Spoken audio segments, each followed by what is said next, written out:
Hold on, folks. Well, hello, everybody, and welcome to Vinyltreasures. I'm your host, Johnny G. John Galindo, coming to you live on this September 3rd, 2025. Want to welcome you to the Vinyltreasure Show. I was deciding to do if I was going to do my show today or not. That's why I'm running a little bit late, because today's my birthday, and I really have to thank so many people. I mean, so many people that have emailed me and posted on my Facebook wall and sent me private messages and called me and private IM'd me. Thank you all for the overwhelming response to my birthday. I used to answer everybody, each and every birthday wish on Facebook, but I just didn't have the time today. Today was a crazy day. That's why I was running a little bit behind here. But I thought I was going to pull some of my favorite records out, but I said, well, no way, that ain't going to happen, because I had to think about it a little bit. But, well, welcome. Here we are on Oldies and More Radio, also live on the YouTube stream. This is the first show of the week. We are in the month of September now, as the weather was great today. The weather's been nice. I like this kind of weather, so I want to welcome everybody to the Vinyltreasure Show. All new listeners here tuning in maybe for the first time. I am a collector of vinyl 45s, been doing it since probably the mid-1970s, but on Wednesday evenings I feature soul 45s out of my collection, as requested by you, the listeners. The first three records I think I decided to pick tonight, so you let me know if you like them or not. But tomorrow, I'll be on tomorrow, a 1 o'clock show. I'll be doing the Relic Countdown tomorrow. I called it Part 3, I think. Each week that I do it, I'll continue with the parts. And then we'll be back Saturday evening beginning at 9 p.m. Eastern Standard Time, 9 to midnight, till about 12:30 or so, for more 1950s and early 60s requests sent in by you. So you can send those requests to me at vinyltreasures@aol.com. This is a informative and fun and entertaining show, and many of you have lived this music during your lifetime. Others have never heard this music before, so you're being exposed to it for the first time. I welcome all record collectors, especially young record collectors, to the program. You'll see cool labels and whatnot. I try to play everything on original. Tonight, everything's on original. Tomorrow, no, one of them is not. The 5 lyrics is not. That's a rare record. But anyway, I want to welcome everybody here to a special edition of the Vinyltreasure Show. We opened up with a request from listener Leonard Mancini, and he said, Johnny G, do you have this cool instrumental? Actually, it's a great two-sided instrumental. Great, both sides are excellent on this group from Chicago. They were the house band for Brunswick Records for a time. Now, the group included L.D. Young. He was on bass. Isaac Red Holt on the drums. Ken Chaney Ken Chaney on piano, and collectively they were known as the Young Holt Trio. And after their second single, they became Young Holt Limited. And this was their 9th of 10 releases for the Brunswick label. And this one here, produced by Carl Davis and Willie Henderson, arranged by Sonny Sanders. This charted number 20 on WSOK out of Savannah, Georgia, from July 1969. This is by request for Leonard Mancini, the Young Holt Limited with California Montage. Okay, all right, California Montage on the Brunswick record label. So sit back for the next 3 hours. We'll see how long the copyright police give Johnny G to play this music. But if you are new to this program, just finding out, that's why it's very important that you subscribe to my YouTube channel, and that you also give me a thumbs up. And if you can, at the end of the night, comment on the my YouTube website, because that kind of does well when Johnny G goes live on YouTube. And this is a live stream here tonight, and also live on Oldies and More Radio. So let's open up here. I picked this song out of Los Angeles, California. This group called The Trips. Now, the lead singer of this group first sang gospel with the what is that? Kojic Singers. And he returned from the service. He was drafted into the service and became the lead singer of a group called the Chevrons that recorded for the Phi-Town record label. Then for the 7th Avenue Aviators that recorded for the Congress and the Insight label. I need that 45 too, a pricey one at that. But his name was Frankie Carl Springs, a.k.a. Frankie Carl, and he is doing lead on this song with a group called The Trips with 2 P's, Tripps. And this charted regionally number 24 on KGFJ in L.A., California. Let's go to September of 1967. Let's open up the vocal portion here on a special birthday edition of the Vinyltreasure Show, The Trips on Victoria Records. It's called Give It Back, The Trips. Here we go.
Yeah, Johnny G getting caught here. I'm trying to say hello to everybody. Pretty soon I'm not going to be able to say hello to everybody because there's just too many people to say hello to that at least that are chatting in there. I don't mind. I don't really mind doing that. Like I said, when it gets to be too many, I can't do it anymore. But there you go. A cool tune there from September 1967. That's on the Victoria record label. I think that's out of California, if I'm not mistaken, this label. Spence Wooten sold me that this record belonged to, believe it or not, Dave Antrell. He owned this record here. And Victoria Records, the Trips is what it's. Yeah, those are the stickers. Ken Antrobus. I think that was his. I forget. He's passed away. It's been so long. I think it's out of L.A. Maybe, Reed, you can correct me if I'm wrong, but there you go. I'll show you that, folks, in a second here. But let's get to the music here as we continue here for a Wednesday evening on Top Shelf Oldies and Oldies and More Radio. And I really like this next 45. It came out on Joe Evans's Carnival Records out of Newark, New Jersey. It's actually a duet. It doesn't say it on the label, but it only mentions the female singer, and her name is Barbara Brown. Now, the male voice you're going to hear on this, his name is George Smith, and he's the same George Smith that recorded for the Turntable record label. Maybe some of you have those records on the Turntable label. Some cool records on that label, too, by the way. And this is from January of 1965. Let's give a listen to Barbara Brown and the uncredited George Smith on Carnival Records. It's called So in Love. Barbara Brown. Here you go.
There you go with the great sound of Barbara Brown. Barbara Brown on the Carnival record label. That is a George Smith you hear in the background on that one. That's a January 1965. So in Love is the name of the tune. That's her second of two on the Carnival record label. She has another one. It's kind of more on the doo-wop-y side, okay, with a vocal group than that one there, more soulful tune. Johnny G here on a Wednesday. Thank you all for being here.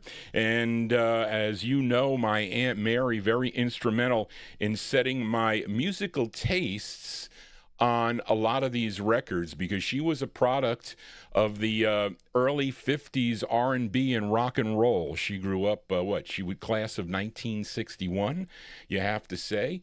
Unfortunately, she is no longer with us. I was going to have her up here to be my in-studio guest to talk about her favorite records, but that just never happened.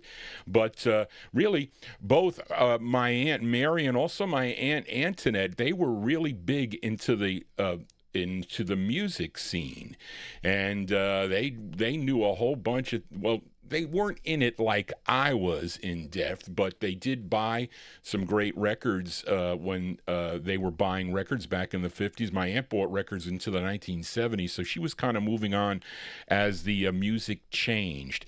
But I remember this was one of her favorite songs, this next one, as we go to Detroit, Michigan, and she liked the B-side better than the A-side. We're going to play both sides of this record. This is the B-side of the Temptations' 7th release for the Gordy record label. I'm going to play the A-side, too, because I like the A-side. It's a great dancing tune. It's called Girl, Why You Want to Make Me Blue. But this is the B-side, and this was one of her favorite tunes by the group, a song written by Smokey Robinson. It features Paul Williams on lead. I think he was really one of the, he was destined to be the first, really the first lead for the Temptations.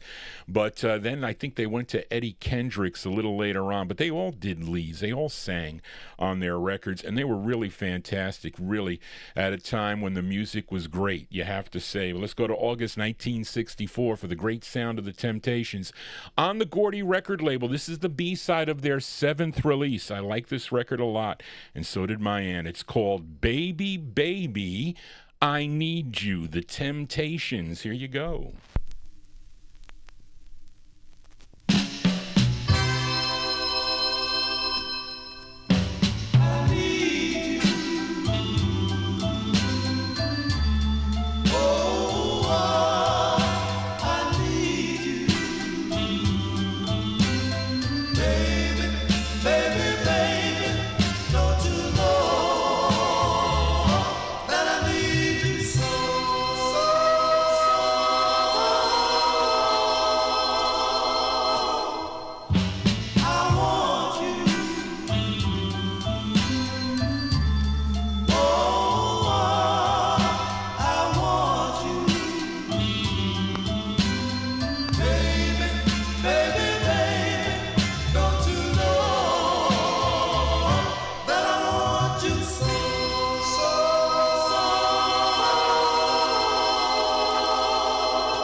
There you go with the great, whoops, Johnny G, shut the records off. There you go with the great sound of the Temptations there. I'm telling you, I used to hear my aunt singing that record. She really was. And they were really, really a phenomenal group. Let's flip over that August 1964 release by the Temptations. This was the B-side. Let's give a listen to the A-side. I was going to put another record on. I have like 10 copies of this record. Okay, but you know, Johnny G is a completist because if you collect if you collect the Motown record label, there are so many variations on the there is actually a book that I have. It's this big giant book. Reed, you probably know what I'm talking about. It's got all the Motown releases by the Matrix numbers and where they were pressed and a whole bunch of things. So you're talking about a deep dive into the Motown record labels. But anyway, let's flip it over. Let's give a listen to the A side of this. This tune written by Edward Holland, Norman Whitfield, produced by Norman Whitfield, and this charted number 26 on the Billboard chart, number 11 on the R&B chart, and a big number one record if you were tuned into WOOK in Washington, D.C. Now, this features the high voice of Eddie Kendricks. He's the lead singer on this. This is their 7th release for the Gordy record label, August 64, The Temptations with Girl, parentheses, Why You Wanna Make Me Blue, The Temptations. Here you go.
There you go, hits here on the Vinyltreasure show. That one there, The Great Temptations. That is Eddie Kendricks on lead, The Temptations, from August 1964 on the Gordy label, their 7th release. A great two-sided 45.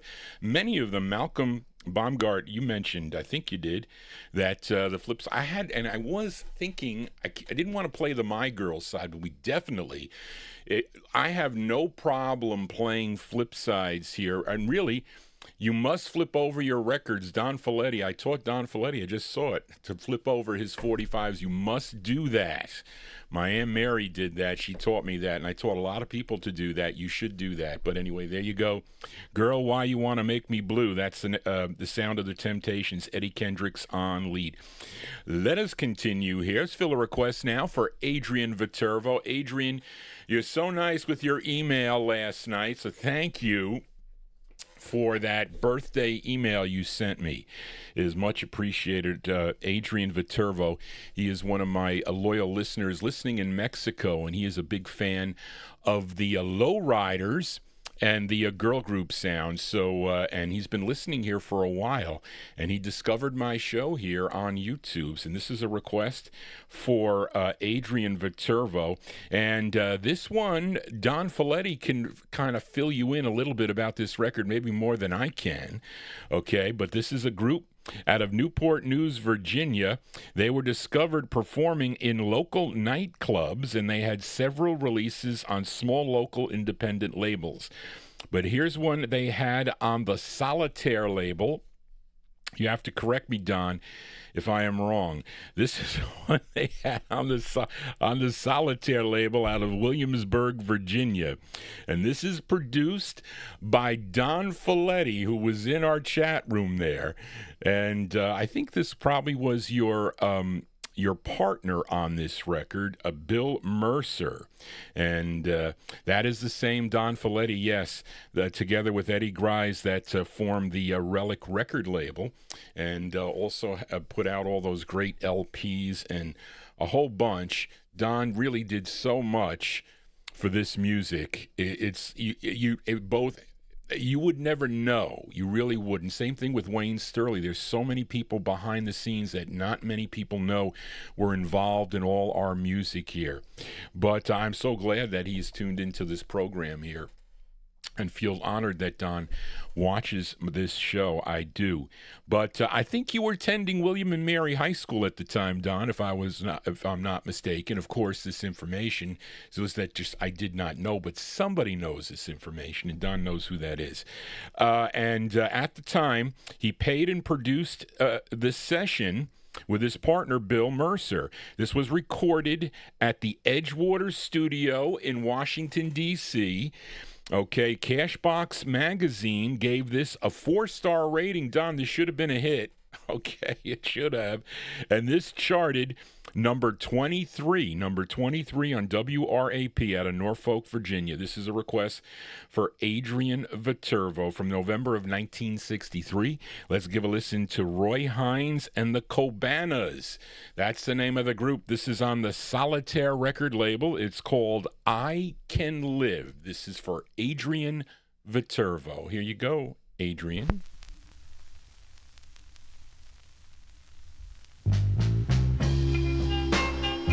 My darling, you'll never know the sleepless nights that I've spent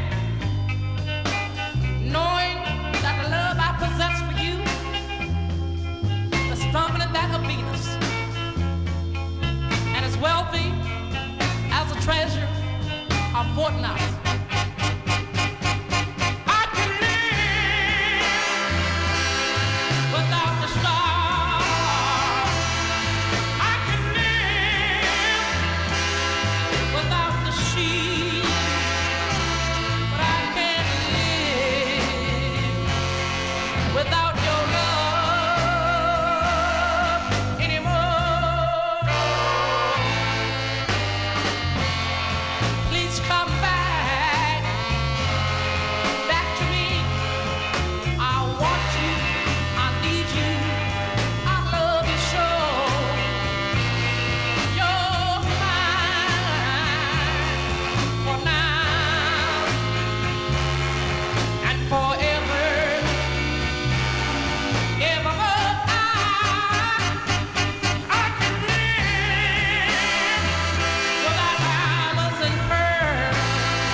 There you go. That's the sound.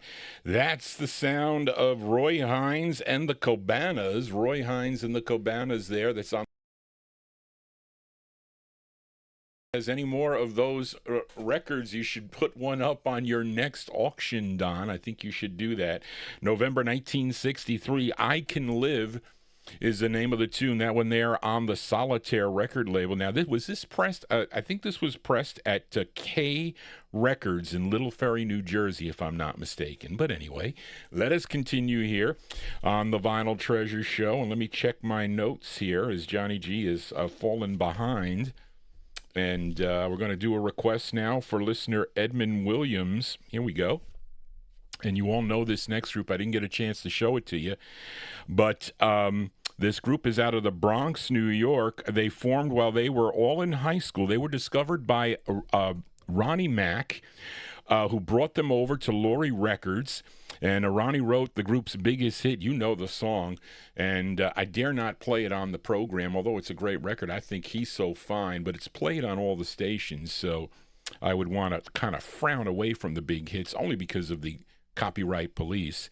But that was their debut single for the Laurie label in early 1963, but they would have 20 releases for the Laurie record label and through 1969. And Edmund requested their 13th release. Now, this tune, written by Doug Morris and Elliot Greenberg, this charted number 85 on the Billboard chart, but a big number 5 record on WJHO in is it Opelika or Opelika? It's one of the two. Alabama. Oh, yeah. Opelika. Pronounce it L-A-I-K. Opelika. Okay. September 1966, by request for listener Edmund Williams in our YouTube chat room. I don't know if he's at work or he's just relaxing, but here are the Chiffons on the Laurie label. It's called Stop, Look, and Listen. The Chiffons for Edmund. There you go.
There you go, with the sound of the Chiffons here on the Vinyltreasure Show. You know,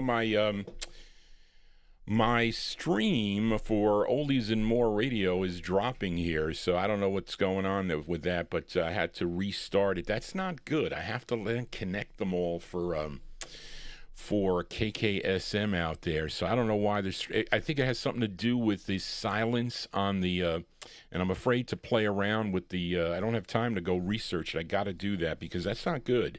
People tuned in on the oldies and more stream. It stops. I have to then reboot it up. But anyway, those are the Chiffons. Judy Craig on lead. The Chiffons, September 1966. For Edmund Williams, that's their 13th release for the Laurie record label. Stop, Look, and Listen. Sounds like that's what we need to, like for Crossing the Street. That's what you need to abide by. Johnny G here on a Wednesday. Thank you all for being here. If you are new to the program, please consider subscribing to my YouTube channel as this show continues to grow. And you can watch me on your iTV or your phones or your tablets or your PCs, or you can be here live. Karen Efron will be here live in November. Also, Bill Obe will be my in-studio guest on the 18th of September, and he sent me out a record. We're going to get to that soon as we continue here. Let's fill a request now for listener Gary McClendon in our YouTube chat room, as this group is from Memphis, Tennessee. I think I played them last week, if I'm not mistaken. They had 10 releases for Rudolph V. Doc Russell's Gold Wax record label out of Memphis, Tennessee. And this was the group's second of 10.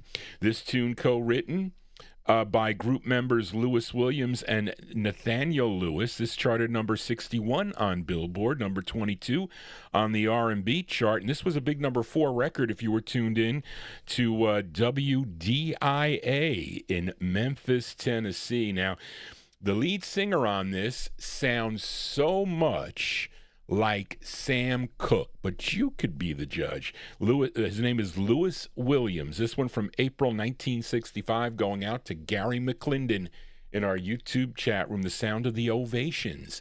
It's called It's Wonderful to Be in Love. The Ovations on Gold Wax for Gary.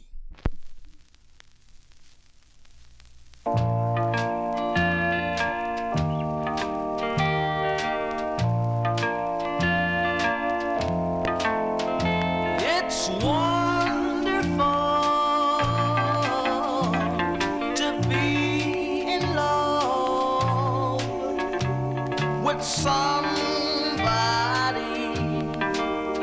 honey, just like you. It's so nice. Well, let me tell you, it's paradise because it's so wonderful to be in love. Yeah, but it's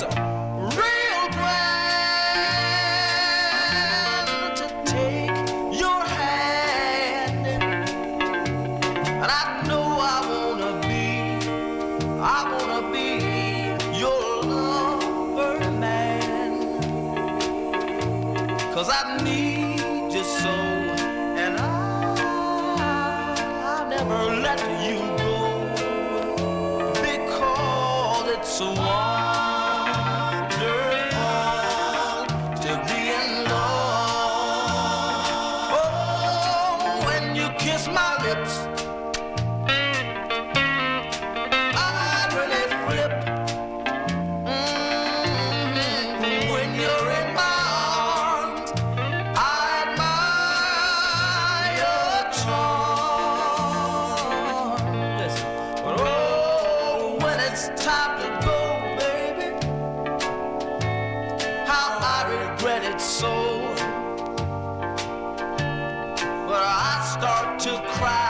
when you said goodbye and you turned and go.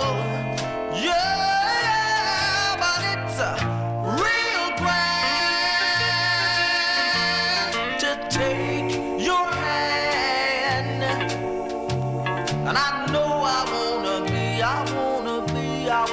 be your lover man. Cause I need you so, and I'll never let you go, baby, because it's so wonderful to be in love.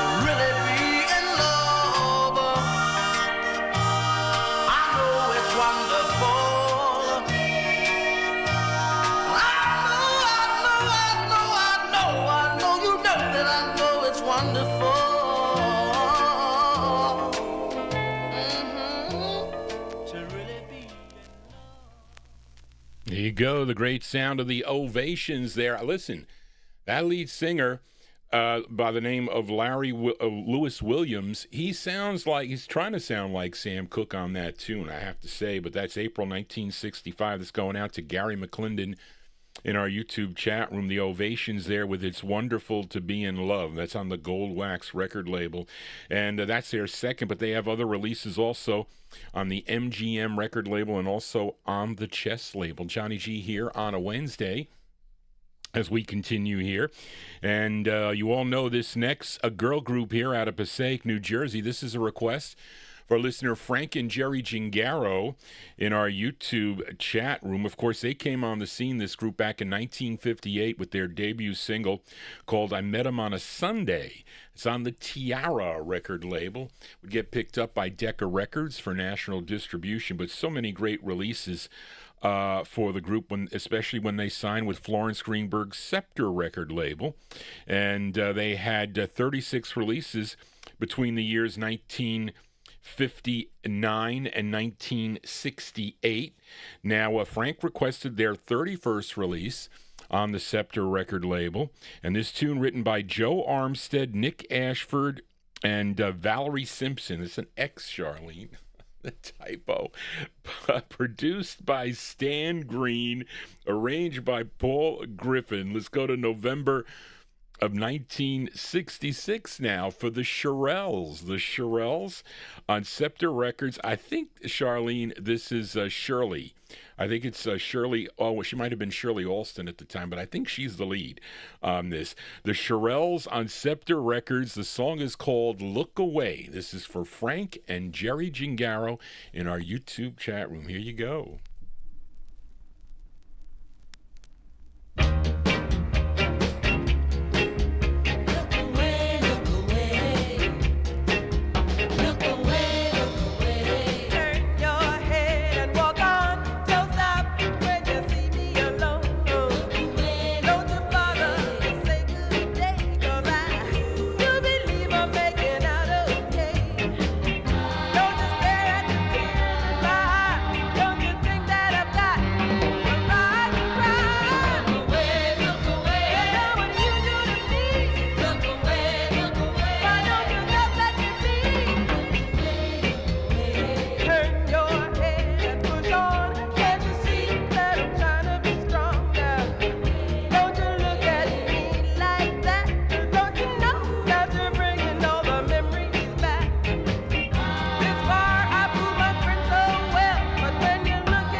There you go, the sound of the Shirelles here on the Vinyltreasure Show. You know, I'm telling you folks, my chair, I'm actually lower. So Johnny G is much lower because this chair is not staying up. I gotta buy a new chair is what I gotta do. So I got pillows under my behind here because if I'm too low, it's not good because I don't want to get blood clots in my leg. I don't like my leg to be bent. I like it to be higher so I could extend the leg a little bit, but it's not that good when I'm this low. But there you go. What a cool tune that is. That's Shirley. I don't know if she was Owens or Alston at the time, but she's the lead singer. We'll call her Shirley. And the Shirelles there, November 1966 on the Scepter label. Look Away is the name of the tune. Don't look away from the Vinyltreasure Show. You need to subscribe to the Johnny G Vinyltreasure Show. You got to click that bell the drop-down bell to get notifications, but you have to be live. You have to be live. You have to be signed in to the Vinyltreasure show. Let us continue here on the Vinyltreasure show. Let's fill a request now for a UK listener, Malcolm Baum. I think that's, let me see, what I do with my, for UK listener Malcolm Baumgart, as this singer originally from Houston, Texas, and his name Johnny Nash. He started recording back in 1956 for the ABC Paramount record label, and this is his 18th release for the ABC Paramount label. It's a song he co-wrote, and this one is produced by Phil Spector, and it's arranged by Bob Mercy. This bubbled under, unfortunately, at number 104. Should have gone higher, but it was a big record, a number 5 record on KDIA in Oakland, California. And I know that Warren Russell likes this record because that was the last time I played it, a long time ago, for listener Warren Russell, who's been a long-time listener here to the Vinyltreasure show. Let's go to January of 1961 by request for Malcolm Baumgart in our YouTube chat room, the great sound of Johnny Nash. Johnny Nash on ABC. It's called Some of Your Lovin'. This is for Malcolm Baumgart. We'll also send it out to Warren. There you go. Yeah, I said, when I'm hungry, some apple pie will satisfy my greed. But right now, baby, it's some of your loving I need.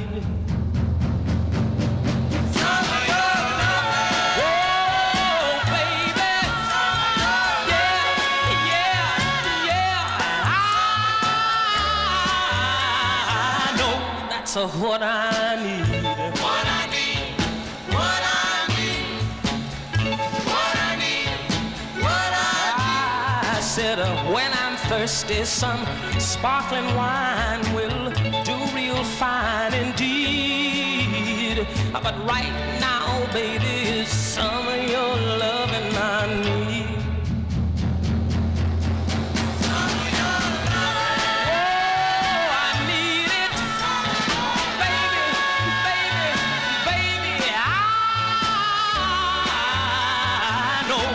So what I need, what I need, yeah, some of your loving, what I need. Whoa.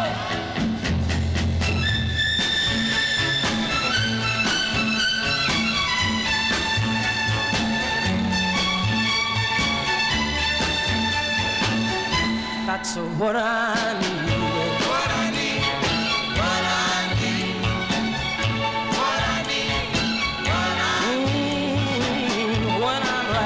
Just anyone can bring me fun with speed. But right now, baby, it's some of your loving I need.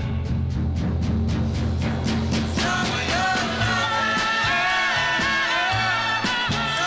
Some of your loving.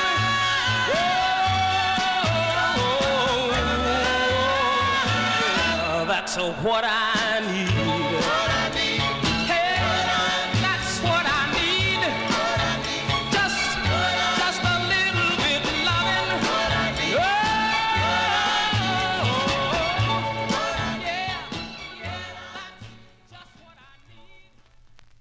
There you go, with a great sound there of Johnny Nash.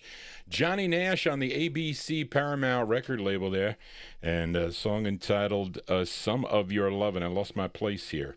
That one there from January 1961 on the ABC Paramount record label. Has so many great releases, of course.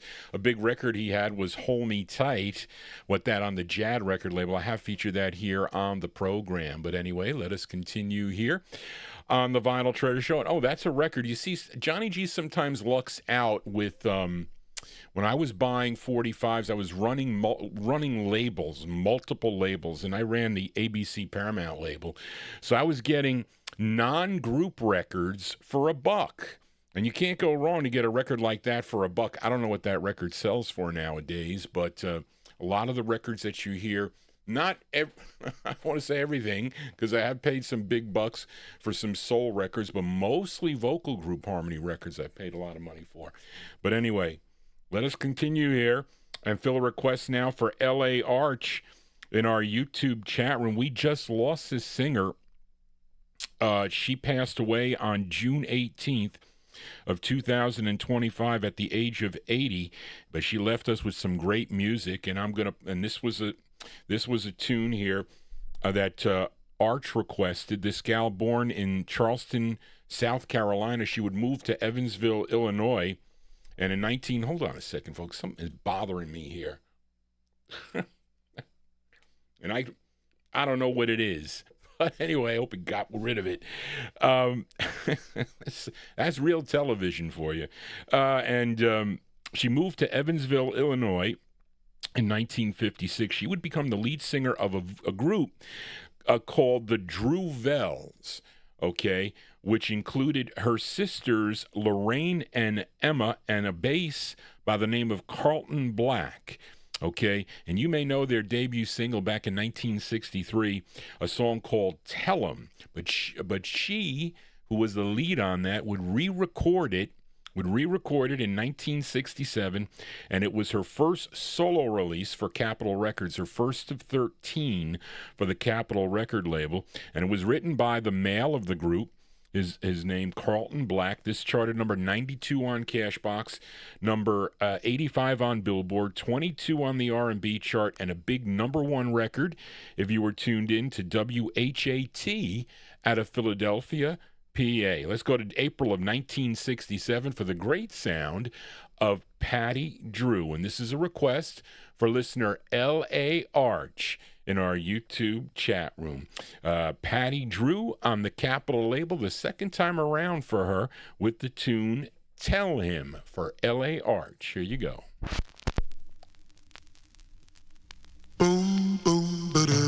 If you ever see the boy from me, tell him that I love him. Tell him that I care. If he ever needs me, tell him I'll be there. It happened.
Yeah, the great sound there of Patty Drew on the Capitol record label, and they like that one there in the YouTube chat room. That's a great tune there that L.A. Arch picked, April 1967, Patty Drew. That's her first solo effort, although the bass is still there. You hear the bass there. His name is Carlton Black. Patty Drew with Tell Him on the Capitol record label. It says it's Johnny G's birthday. I get to do flip sides here. Well, anybody can do a flip side, but let's flip the record over because I like the flip side better. I don't know, Arch, if you ever flipped your record. Well, I don't know. I'm telling Arch to flip his records over, so he's starting to do that. But let's flip this one over here, folks, because I like the flip side of this too. It's called Turn Away From Me. Who wrote this tune? And again, I don't know. Don Carson's Orchestra. Okay, so let's hear the flip side here. Okay. Instant requests here for the birthday boy, Johnny G. Let's flip over L.A. Arch's request of Patty Drew, her first solo effort on the Capitol record label. Tell him this side is called Turn Away From Me. This is the late Patty Drew. Here you go.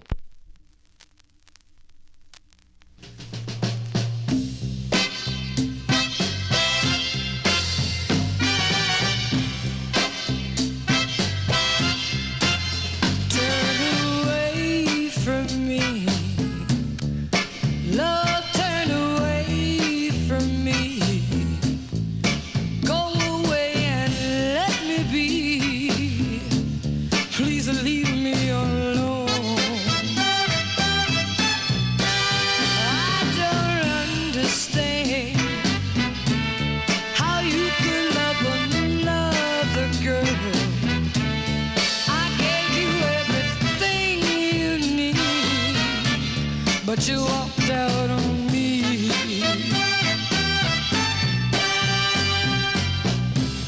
Please don't come near. Just stay away. I'll let you know when to return.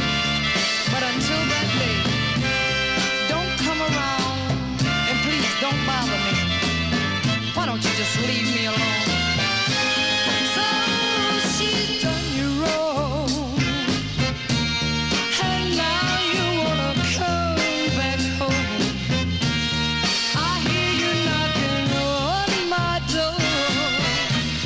The door is closed.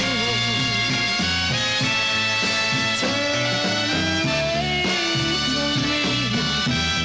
Love, turn away from me. Go away and let me be. Just leave me alone. Oh, leave me alone.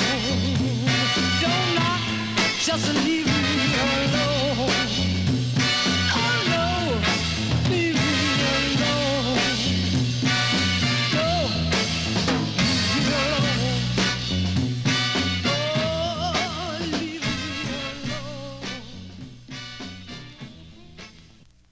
There you go. B-sides here on the Vinyltreasure Show. That one for Johnny G.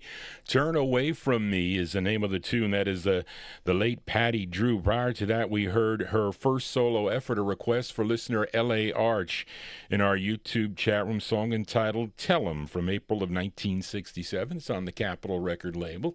Let us continue now. Still a request now for listener Warren Russell in our YouTube chat room. Had this here in the box for a while to play for Warren, and Mark Speck would like to hear the flip side of the 45 here. And this singer is, I think he's out of Pennsylvania, if I'm not mistaken. And he is the nephew of Ethel Waters. Okay, Charlie. And he had his first release back in I'm reading the wrong one here. I'm reading the Junior Waters tune, which I have over there for. Let's backtrack first. Okay. I messed that up. This singer is from Walhall, South Carolina. So there you go. I messed that up, Charlene. And he first recorded for the Wheelsville record label. That's better. In 1965. And then he would have 6 releases on this label called Groovesville Records. And this is his second release, okay, his second of 5, and this is on styrene. You know what Johnny G's feelings towards styrene 45s, it's not good. But it's from April of 1966. His name is Steve Mancha. Steve Mancha, this is on the Groovesville label. This is going out to Warren Russell in our YouTube chat room. It's called I Need to Be Needed. Steve Mancha for Warren.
There you go. By request for listener Warren Russell in our YouTube chat room. That is Steve Mancha. Steve Mancha from April 1966. Song entitled I Need to Be Needed is the name of the tune. That's on the Groovesville record label. Now we're going to do an instant request for listener Mark Speck in our YouTube chat room. Now you heard that record. It's on styrene. You heard that crackle there. That's what happens, unfortunately, with the records. Even if they're nice and shiny, they can sometimes have this crackle. And this record looks really nice, too, by the way. This is a nice copy, but it has that crackle, and I'm not happy with that. But listen, if I had a chance, I don't think Groovesville comes on vinyl either, unfortunately. But let's do an instant request for listener Mark Speck in our YouTube chat room. I hope you're digging on these cool tunes, folks. If you are, please give Johnny G a thumbs up. As we do an instant request here, we can do that here on the 60s program. So let's flip over that second release for Steve Mancha on the Groovesville label, a song called I Need to Be Needed. This side is called I Don't Want to Lose You. This is going out. Instant request to Mark Speck in our YouTube chat room. Steve Mancha. Here you go. I don't want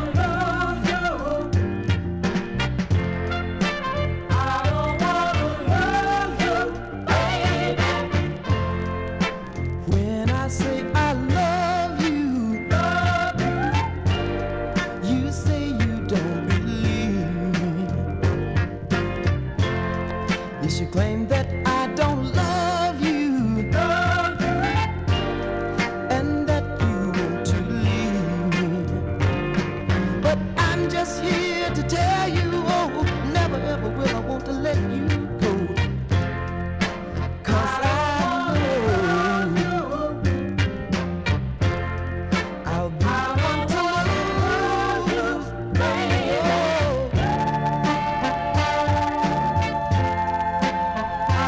Your sweet loving, baby.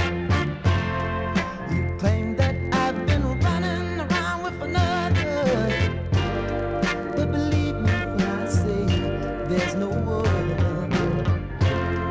The love in my heart for you is so true. But tell me, honey, what can I do when you want us to part? Just breaking my poor heart. Worn from the stone.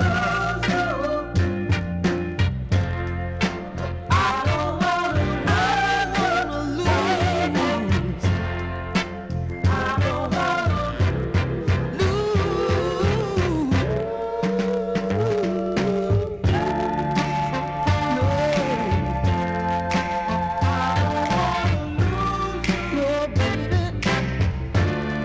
can the memories we built fade so fast?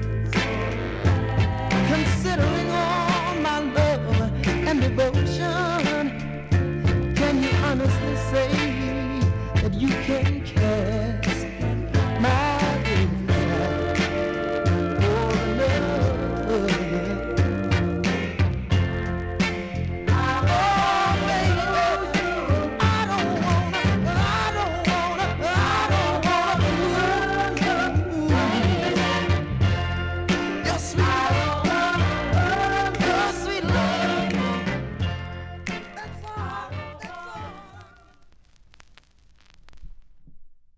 There you go. Instant requests here on the Vinyltreasure Show. That one there going out to Mark Speck in our YouTube channel. I had to move that cake. I didn't want to put it over there. That's all I need, a record to fall on the cake or my hands to get greasy. That is the worst thing if you want to hold records. But anyway, there you go. That is the sound of Steve Mancha. Steve Mancha on the Groovesville record label. That is the flip side of I Need to Be Needed. I think that was the A-side. David Silberg, you mentioned it. I Don't Want to Lose You is the name of the tune. Johnny G doesn't want to lose my listeners, so that's why I need you to subscribe to my YouTube channel. Thank you all for being here. If you enjoy what you're hearing, please give me a thumbs up. This is our first show of the week. If you have a request, you can send it to me at vinyltreasures@aol.com. Now, let us fill a request now for listener Oldies Fan, a.k.a. Joseph Smith, in our YouTube chat room. As these gals backed up Ike and Tina Turner on a lot of their releases during their career. Then they had releases on their own. Of course, their biggest hit was on the Atco label, if you remember the tune. It was called I'm Blue, the Gong Gong Gong song. Wasn't that in that movie Hairspray? Did they play that song in Hairspray? I think they did. But that was their first release on the Atco record label. But they had 6 on the MOTOWN record label, and this is their 4th of 6 that Joe requested, written by Mark Gordon and Frank Wilson. Now, the trio of gals, they were Robbie Montgomery, who has single releases, which I have, I think, on the Tina label, which is, I think, Ike and Tina Turner's label, Vanette Fields, and Jesse Smith. And this tune also... wait a minute here. I don't know what this means, Charlene. You had, wait a minute, written by Mark Gordon and Frank Wilson, and then you have written by Steve Vanette and Tommy Boyce. So I don't know which one is which. I don't know what to say, folks. But anyway, this charted number 35 on Billboard, 25 on the R&B chart, and a big number 2 record on KORL in Honolulu, Hawaii, and it's from February 65, going out to Oldies fan in our YouTube chat room, the Igettes on the MOTOWN label. And Johnny G is having cake, but also I like peaches and cream. This is going out to Oldies fan, the Igettes. Here you go.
There you go. That one there by request for Oldies fan in our YouTube chat room. That's the sound of the Igettes. The Igettes. What did I do with the... Yeah, here you go. It's right on the same page here. Johnny G losing his mind for today. February 1965 release, the Igettes on the MOTOWN label. Peaches and Cream is the name of the tune. Let us continue here on the Vinyltreasure show and fill a request now for listener James Brown in our YouTube chat room. I just had your, here we go. Right here. As... he wanted to hear Sam Cooke. Sam Cooke on the RCA record label. And in January 1960, he would sign with RCA Records, would have 24 releases for the RCA record label. Here's his 22nd release. And this one released in January 66. This was after his death, unfortunately. But this song dates back to 1952, a tune written by Alan Brandt and Bob Hames. Okay, first recorded by Nat King Cole. Nat King Cole did this first, but let's give a listen to this version as done by Sam Cooke. This is arranged by Renee Hall from January 66, the great Sam Cooke on the RCA record label for James Brown, and his rendition of the tune, That's All, Sam Cooke. Here you go.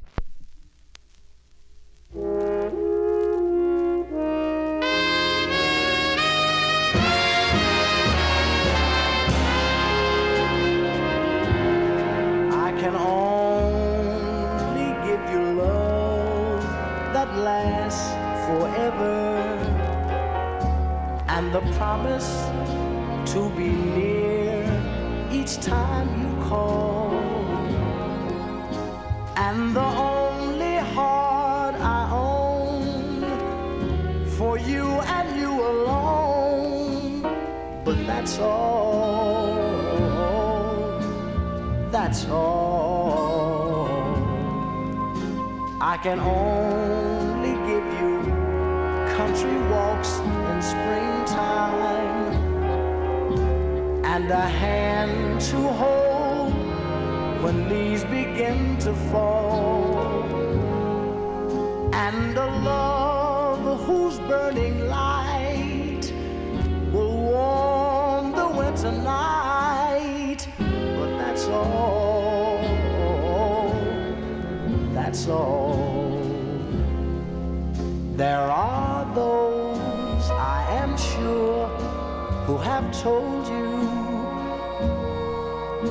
they would give you the world for a toy. All I have are these arms to enfold you, and a love time will never destroy. Yeah.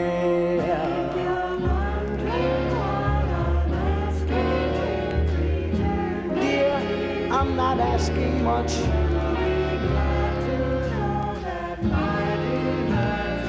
You'll be glad to know my demands are small. Say it's me that you'll adore for now and evermore. And that's all, that's all, that's all.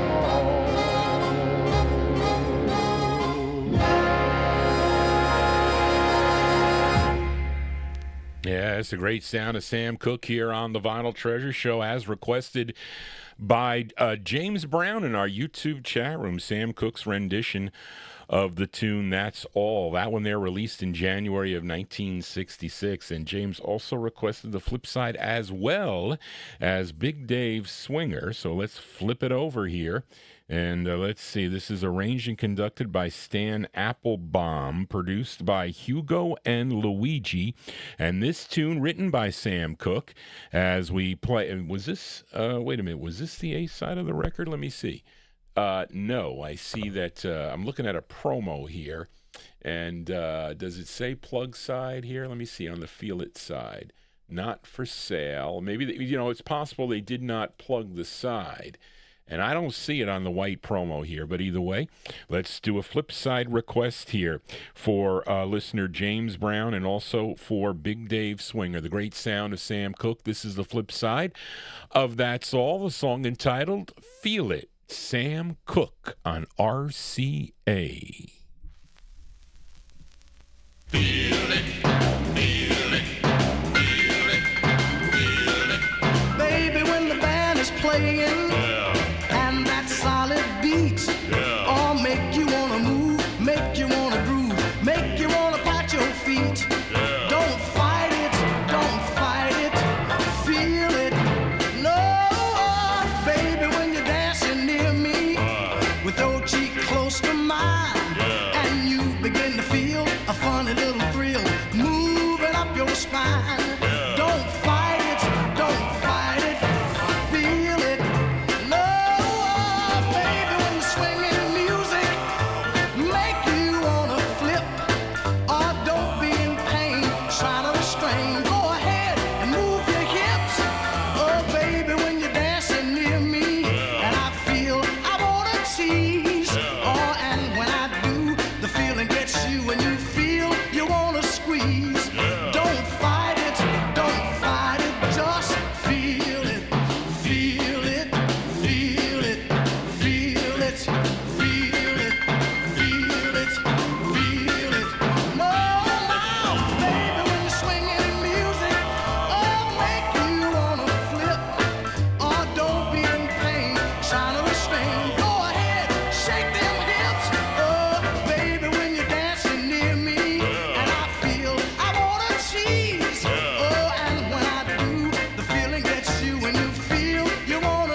There you go. By request for listener James Brown. Also, that one there going out to Big Dave Swinger in our YouTube chat room. That's the sound of Sam Cooke. Sam Cooke from January 1966 on the RCA record label. Feel It is the name of the tune. And prior to that, you heard That's All.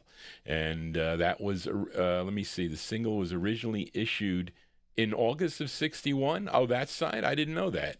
So there you go. Thanks for that, because we didn't have the research for that tune.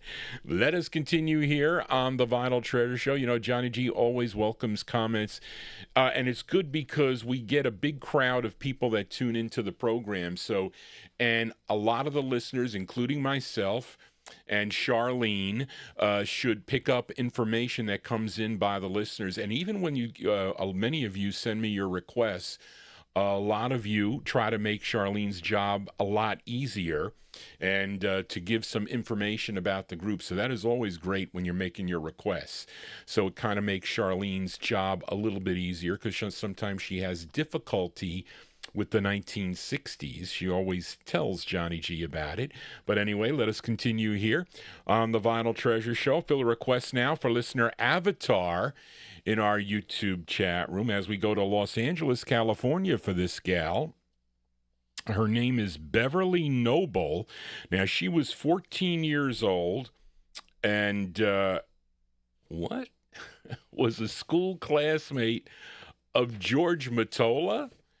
She was, wait a minute, she was 14-year-old girl who was a school classmate of George, I was like, I didn't read further on. She was, because I was like, George Mottola in 1965 would have been up there.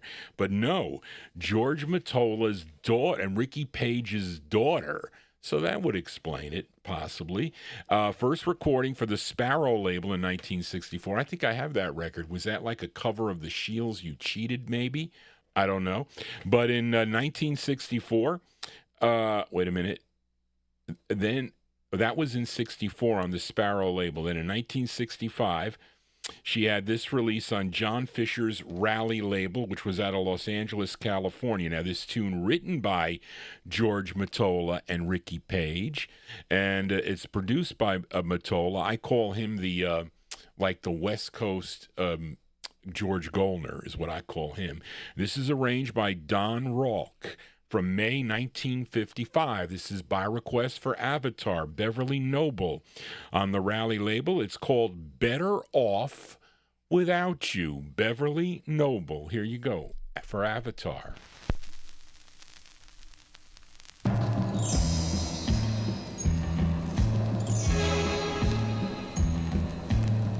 I built my whole world around you.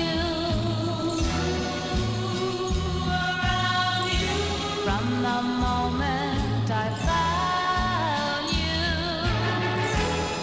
there's been no other love for me, no other love, it's you I care for. But I'd be better off without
There you go. By request there for Avatar in our YouTube chat room. That's the sound of Beverly Noble. Beverly Noble on the Rally record label. Better Off Without You is the name of the tune. There you go. Record I found in the wild for 10 cents. Could be in better shape, but I think I have a styrene copy of that too, as Johnny G loses his mind here for a Wednesday evening. I hope you're digging on the tunes here tonight, folks. If you are, please consider subscribing to my YouTube channel. Tell your friends about this program. This is my first show of the week. I'll be back tomorrow afternoon beginning at 1 p.m. Eastern Standard Time. We'll be counting down the 1956 Relic Survey, records recorded in 1956, or released in 1956, not recorded, but voted by collectors.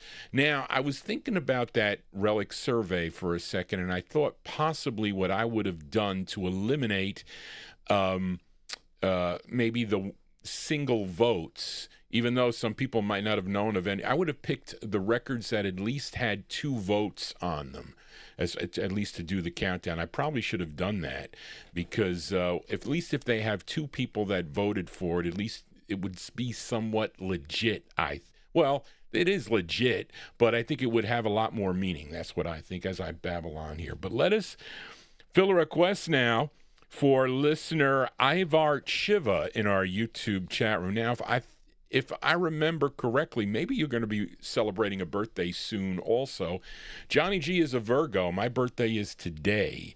And I really can't believe that I'm 67 years old, but that is the case here. And I'm actually a lot younger than a lot of the people in my, or a lot of my classmates, I should say, because I was toward, September, October, November, you're toward the end of your class. And I had a big class, too, in high school. I think there were almost 300 students, I think. But and some of them are tuned into the program tonight. But anyway, this is a request for Ivar Shiva. And this a group out of Los Angeles, California. Now, this is on Bob Keane's Bronco Records. Of course, you may know Bob Keane with the Delphi label, discovered Richie Valens and a whole bunch of other great West Coast acts, kind of like the East LA sound that he was known for. That was Bob Keane. But this is on his Bronco record label out of Hollywood, California. And the members of this group were Florence LaRue, Lamont McLemore, Marilyn McCoo, and Ronald Townsend. And the lead singer on this, his name is Billy Davis Jr. Now, I think Billy Davis Jr. was out of St. Louis, Missouri, and he was a Big Dave Swinger. Correct me if I'm wrong. He was in a vocal group. Was it the Emeralds that he was on? The Emeralds, I think. Charlene doesn't have it here. But this tune written by Mark Gordon, Ray Jimenez, produced by Mark Gordon. This charted number 25 on KGFJ out of Los Angeles, California. Now, right after this release, the group would change their name to The Fifth Dimension. But prior to that, they were known as the Versatiles. And this is by request for Ivar Shiva in our YouTube chat room.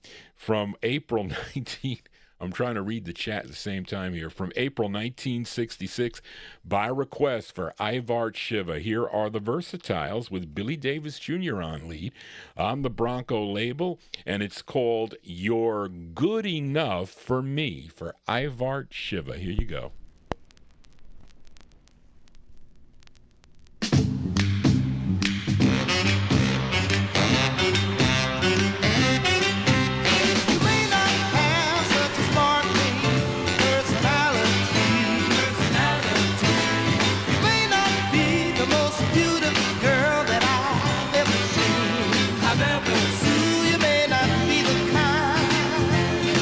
So rich and so refined.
good enough.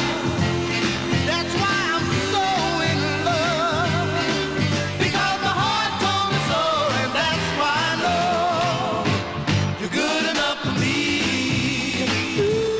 Baby, you're good enough. Baby, you're my dream come true. You're good enough. Sugar has nothing on you. You're good enough. You're my heartbeat light. You're good enough. Oh, dear, baby. There you go, the sound of the Versatiles here. Hold on a second, folks. I got to find my. Okay, here we go. Hold on, let me switch the tunes here. Let us switch it here. There you go. That one there for going out to Ivar Shiva. Well, thank you, Ivar Shiva, for that. Much appreciated. And that's the sound of the Versatiles, Fifth Dimension there. And a great tune, no less. The Versatiles there from April 1966 on the Bronco label. You're Good Enough for Me. That one there with Billy Davis Jr. on lead. And that is for Ivar Shiva. Thank you, Ivar. Much appreciated for that on Johnny G's birthday. Let us continue here on the Vinyltreasure Show. Fill a request now for listener Bill Olb, who is tuned into the program. And mark your calendars, folks, that Bill Olb will be my in-studio guest here on a Thursday afternoon, Thursday, September 18th, 2025, from 1 p.m. Eastern Standard Time till 4 p.m. He will be here in the Johnny G studios with a special program. Guest collector Bill Olb. He'll be featuring rhythm and blues vocal groups and single artists from original studio recording sessions previously unissued. And Big Dave Swinger kind of promoted a little bit on his Facebook wall. There would be their alternate takes and unissued tunes that were released in the 50s, well, were never released, but recorded in the 50s and early 60s, and that would later show up on either 45s or they would show up on LPs, as some of the record companies would issue LPs of older material, and and for some reason they held them back, and maybe songs that you're familiar with and some songs you are not familiar with. But you need to tune in on Thursday, September 18th at 1 p.m. That's in the afternoon for Bill Olb, my special guest here on the Vinyltreasure Show, and more guests to come too, folks. In the going forward on the Vinyltreasure Show. But let's fill a request for Bill Olb, as he knows that it was my birthday today. I have to again thank those people that have contacted, and also all your birthday wishes in the chat room that I may have missed. I also sometimes miss, my mother yells at me when I go downstairs. She goes, "Johnny, I wrote down all the names of the people." I said, "Ma, you can't write. There's 90 people in the chat room. They're all not going to come into the chat." Or L.A. Arch, thank you for that, too. Thank you, L.A. Arch, another great listener to the program. But she says, "Johnny, you forgot. Did you say hello to this person or that person?" Wow, everybody's.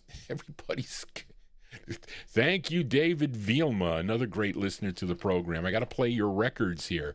Busta Bass is in our chat room, too. But anyway, this is a request for Bill Olb, and he wanted to send it out to your host, Johnny G, for his birthday. And thank you, Bill, again. And you know what you've done for Johnny G, and also Gordy Freeman, too.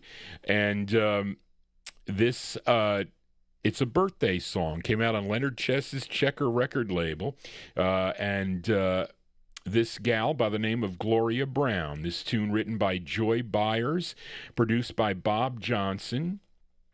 It's from July of 1963, and I predict that Adrian Viterbo is going to like this tune also, because it's a great slow ballad by this gal by the name of Gloria Brown.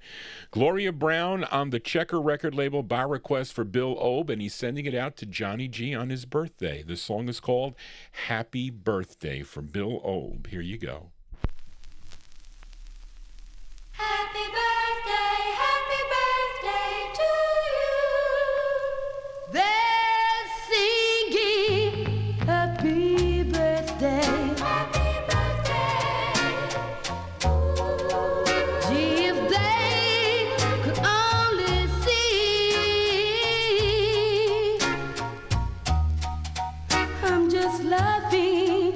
keep from crying.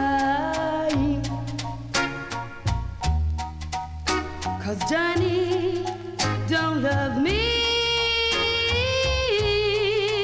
He don't love me. Yes, they're singing happy birthday. Happy birthday. Gee, if they only knew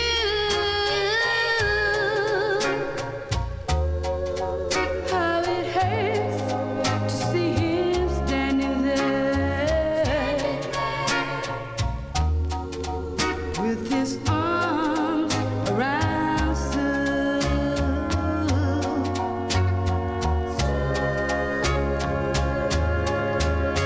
But I'm just a tomboy who always lives next door. How can I make him see I'm all grown up? And I'm not a kid anymore. They're singing happy birthday. Happy birthday. Time to blow out the candles. Make a wish and it will come true.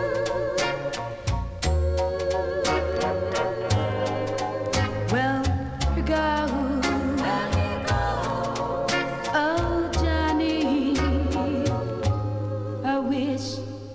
I wish I had you. Happy birthday. Happy birthday to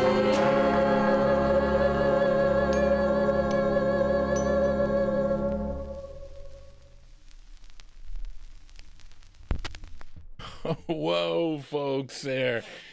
Thank you, Gary McClendon. Listen, folks don't need to do that. I so much appreciate what you're doing here. And, I mean, it's overwhelming for Johnny G. But anyway, there you go. That one there going out to a listener, Bill Obe. That's the sound of Connie Christmas, as I lose my place here. Yeah, Connie Christmas. No, not Connie Christmas. Gloria Brown, Johnny. Connie Christmas is also... Oh, folks, you got to excuse me, folks, on this day. It's a very emotional day. July 1963, Gloria Brown on the Checker label, Happy Birthday. And requested by Bill Obe. Thank you, Bill, for that request. As we continue here on the Vinyltreasure Show, up next, a request. I think this is Chris Reed's request. So many great people coming into Johnny G's circle. And I have to really thank everybody that I know many of you, you know, as you get older, it becomes difficult. You can't do the things that you did before, but at least the one good thing is music. And it makes you feel younger, and it makes you feel better. That's what's the great thing about music. It's the unifier. And I'm glad those of you that have found this show with a lot of your troubles and a lot of things that are going on here in the world that aren't good, the music here, just think of a better time back in the day, in the 50s and the 60s and the early 70s when this music was being played on the radio. So thank you all for that. But this is a request for listener Chris Reed. And I'm looking for his sheet of paper. And he's got a lot of requests too. Edmund, Gary, George. Here we go. And I posted some of these scans on my Facebook page, so you can check it out. I try to do that with every show. Sometimes I run out of time and I don't have the time to do it. But I did post this one, and Chris requested this singer-songwriter and producer from Memphis, Tennessee, was known for his songwriting at Stax Records. His first release was back in 1965 on the Genie label, but then he had 5 releases for the Minute record label, and this was his first, a song he co-wrote. This is arranged by Gene Bowlegs Miller. This charted number 7 on KTYM in Inglewood, California from May of 1966. We're going to get up and dance now with Mr. Homer Banks. Homer Banks on the Minute label. It's going out to Chris Reed. It's called A Lot of Love. Homer Banks.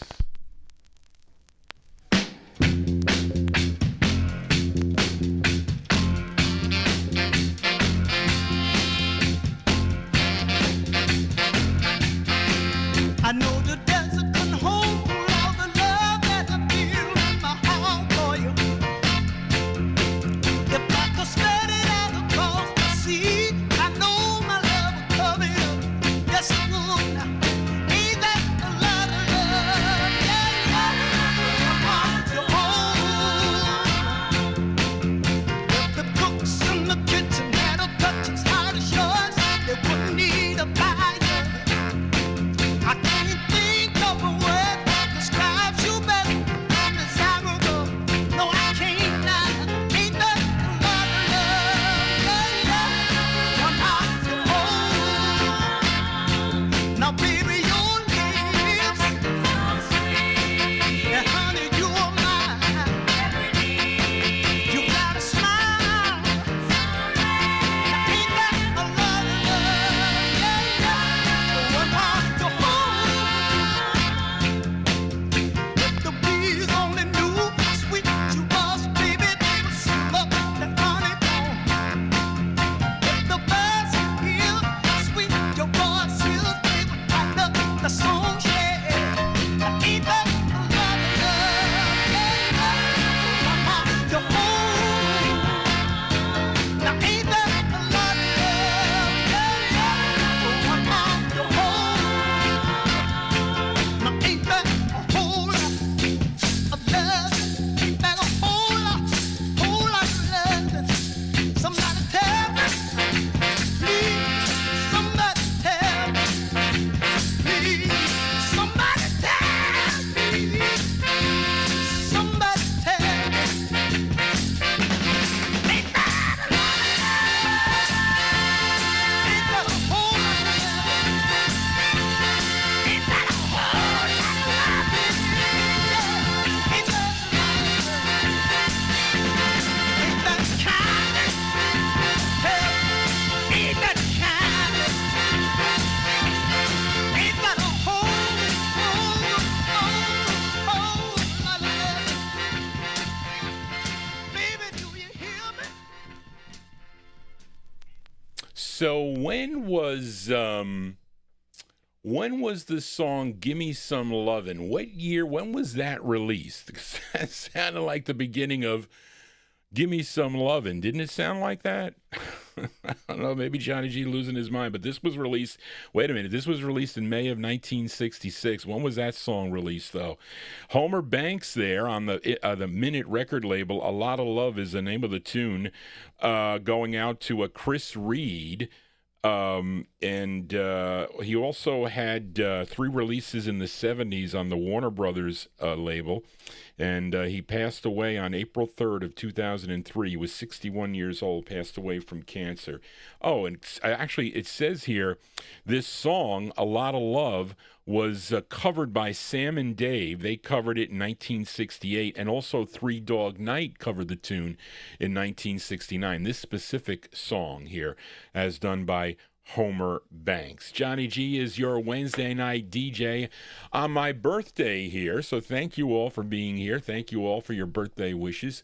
Those of you tuned in on Oldies and More Radio, also in the chat room. But let us continue here. Let's fill a request now for listener David Vielma in our YouTube chat, as he requested the Iceman, Mr. Jerry Butler.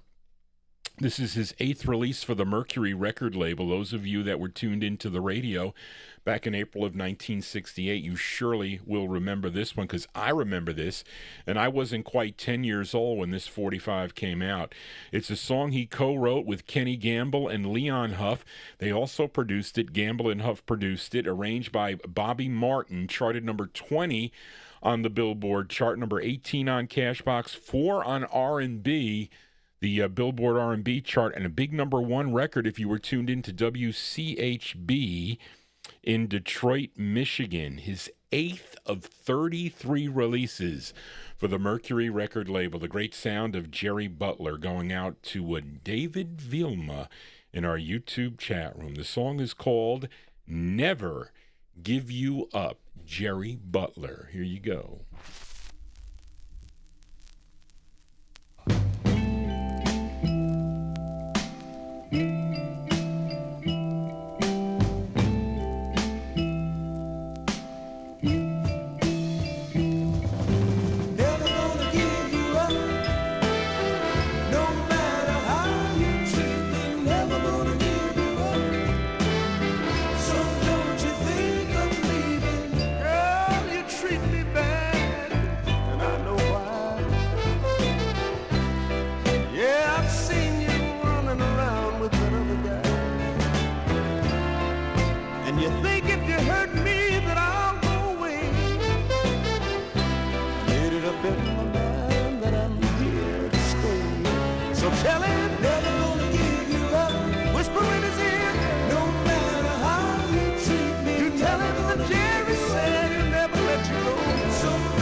To the man, do you see these tears here in my eyes? Ain't no use in me lying, 'cause I really cry. You think you're gonna take me and put me on the shelf? Girl, I'd rather die than see you with somebody else. So throw it out of your mind. I'll never leave, no matter how you treat. Though you grieve me and deceive me, mama, yeah. So don't you think of me? Don't you understand what you're doing to the man?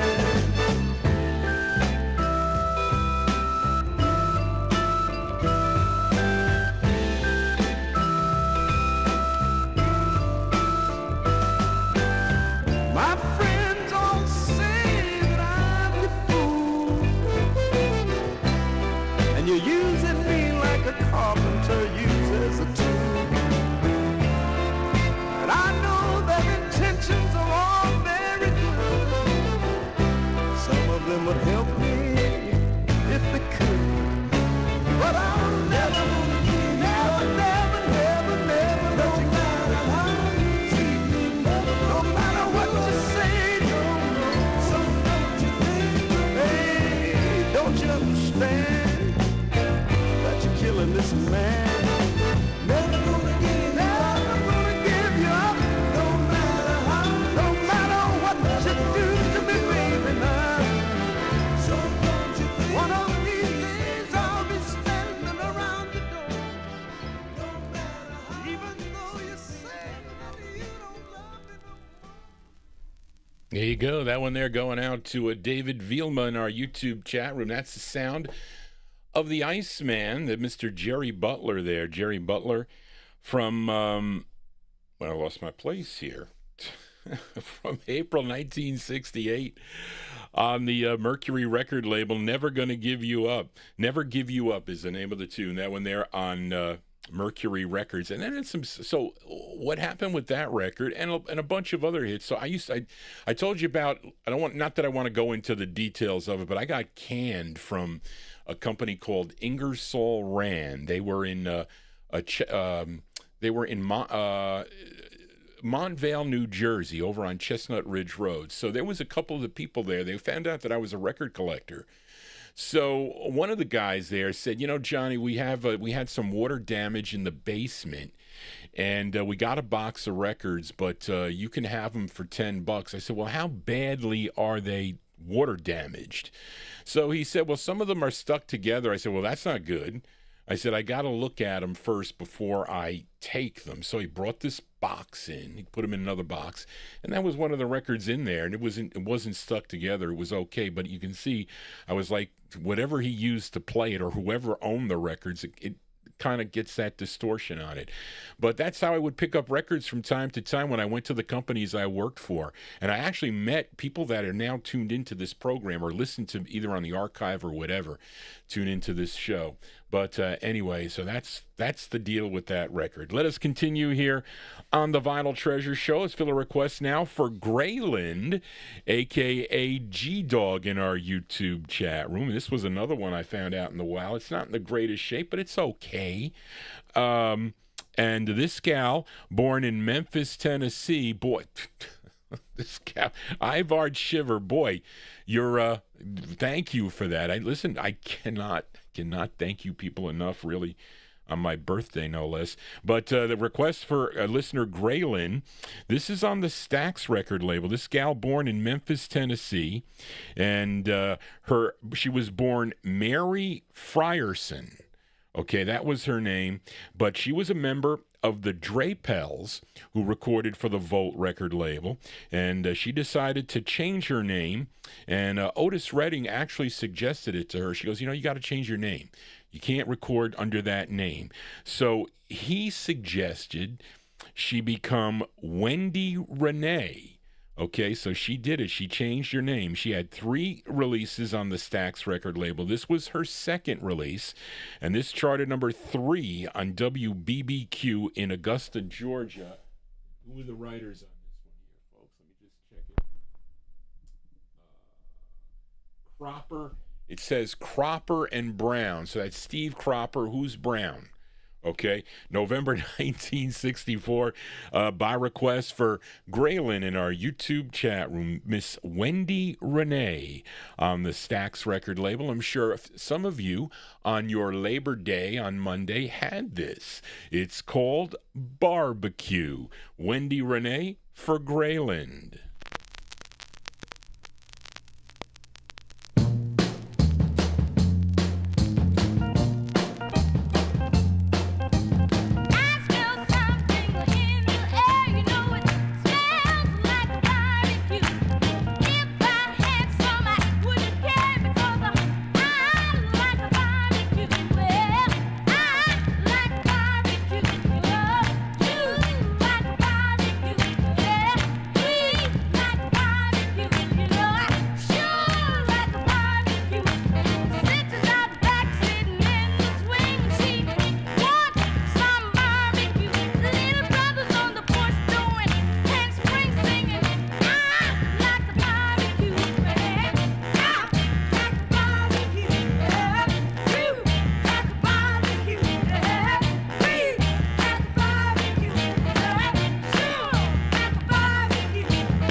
There you go, by request for listener Graylin in our YouTube chat room. So how many of you like barbecue? We used to barbecue here all the time. We had because I used to like to start fires. I know that sounds kind of odd, but I don't mean like start forest fires. I just used to like to look at the flames. Like we have a chimney here in the house, so I was good with, like my mother would say, Johnny, go out and do the charcoal, and she never liked me to use that the lighter fluid stuff that you would put on those charcoals. So we have a lot of trees and whatnot around here. So I'd go pick up all the dry twigs and whatnot, and so I'd kind of make like a little pile of stuff, and I'd put the charcoals on there, and I'd light them on fire, and it would burn and whatever. So it'd be nice, and then they'd bring the steaks or the hamburgers or the hot dogs, whatever. And you remember those grills? They used to be like tripods, kind of, and you can like spin the thing around. I mean, those were the great times of barbecuing. Then you kind of got those forks and turn them over, and now they have the gas tanks now and all that. But anyway, that's barbecue if you like barbecues. That one they're going out to a Graylin in our YouTube chat room. That's Wendy Renee, her second of 3 on the Stax label. Barbecue is the name of the tune. Let us continue here on the Vinyltreasure Show. Let's fill a request now for listener Ron Harry. I think Ron is still in our YouTube chat room, maybe not, but we head back to Chicago now. And this singer is the younger brother of soul legend Jerry Butler. Now, he had 7 releases on the OK record label, and Ron requested his 5th release, and he wrote this tune. This is arranged by Johnny Pate and produced by Carl Davis. Let's go to May of 1965 for Billy Butler and the Enchanters. It's a great tune here, ballad on the OK record label for Ron Harry. It's called Tomorrow is Another Day.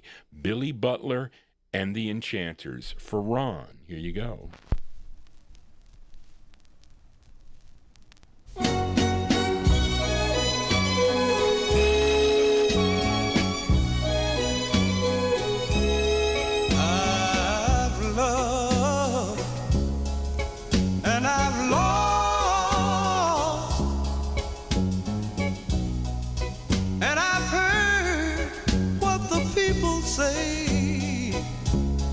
They say that I will get over you, and they say tomorrow will be a brighter day.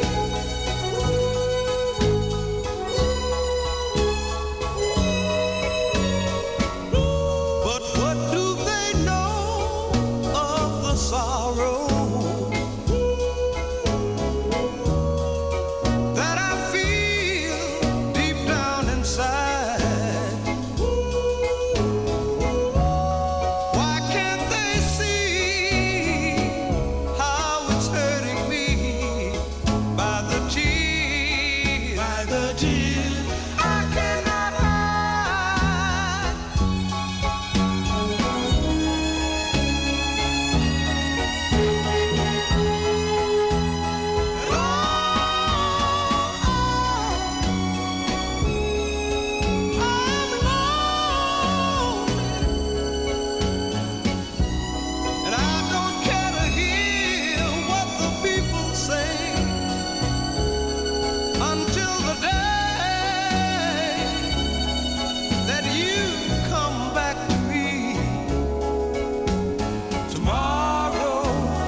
with Johnny G really getting caught here. Hold on one second, folks. Let me just line this up.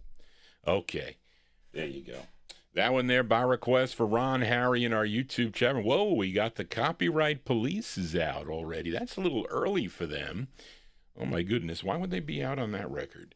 There you go. The great sound there of Billy Butler and the Enchanters, May 1965 release. It's on the OK record label. Tomorrow is Another Day. That almost sounded like the Impressions were backing them up on that one there. As we continue here on the Vinyltreasure Show, let's fill a request now for listener Lee the G. Let me find, hold on a second. Where did I put his, F, and G, and here we go. For Lee the G. I don't know if Lee the G is, thank you, Busta Bass, and much appreciated, Busta Bass, a great listener here to the Vinyltreasure show. So much appreciated, everybody, with the birthday wishes. And let's fill a request now for Lee the G. This group out of Burlington, North Carolina, they formed back in 1961 and decided to name themselves after a car. Anybody own or anybody ever drive a Corvair Monza Spider? Okay, what does a Corvair Monza Spider look like? But they named themselves after the car. And they had 5 releases on the local Pacific record label. And this was their first. Okay, it came out originally in 1964, but it would be picked up by Wand Records. And this tune written by group member Nelson Miller. Now, the lead singer on this, wait a second here, it has the lead singer is Mickey Combs, and it features Linda Quinlan in the background, okay? And this was recorded at the Copeland Studios in Greensboro, North Carolina. I wanted to read Charlene's notes accurately here. Let's go to May of 1966 by request for Lee the G. Here are the Monzas, okay? The Monzas on the Juan record label. It's called, make sure I got the right side up. Yeah. It's called Hey. It's called Hey, I Know You. That's the name of the tune, the Monzas for Lee the G. Here you go.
There you go, by request For Lee the G in our YouTube chat room, that's the sound of the Monzas. The Monzas after the Carr, okay?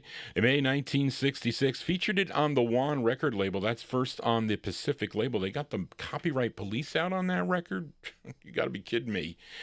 The Monzas with Hey, I Know You, and that is with Mickey Combs on lead. And the gal you heard kind of like the follow-up, her name was Linda Quinlan. She was in the background there. Hope you're digging on the cool tunes for this evening. It's my All 60s show. This is the first show of the week. If you are new to this program, those of you just finding out, please consider subscribing to my YouTube channel. It's important that you create an account. You can make up a name is what you can do. You can make up a name and you can come in. You don't have to come into the chat room. You really don't need to do that, but it's good to subscribe because it keeps away the gremlins when I do the live broadcast, because it's different when it's live.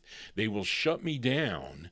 They will shut me down, and then it posts up because they go back to the owners and they say, well, Johnny G played your record and our AI flagged it and we told him to stop, but he didn't stop, so we shut him down and then the record ended. Do you want it to go up so you can get all the ad revenue? And they say, yeah, put it up, and then it posts. That's basically what they do. And, you know, when you're using, and the problem is when you're using other people's content, you know, because I don't own, even though I bought the records, they're like, well, you don't own them and you don't have the right to broadcast them. So, I mean, that's what we're playing with here. But of course, I'm advertising their original records, so maybe people will buy them from them. Maybe they'll buy a CD from the group or whatever. But, you know, corporate greed, they don't care. But let us continue here on the Vinyltreasure Show. Here's a record I found out in the wild, and it's a request for listener Ronnie Sherman. Gotta say hello to Ronnie Sherman. He's back to work. Hope you had a good week, Ron. Well, it's not over yet, but this is the week all the schools opened up this week. And this is a request for listener Ronnie Sherman. And I lost my place. Oh, here we go. This gal, she's originally from Inglewood, New Jersey, and she was discovered by Van McCoy, and he lived right next door to her. He heard her singing, and he asked her, will you come and do background vocals for me? Because I have a record I'm putting out by the Four Buddies on the Imperial record label. It's called Lonely Summer. Can you be the backup on there? And she did. She used the backup vocals on that Four Buddies tune, Lonely Summer.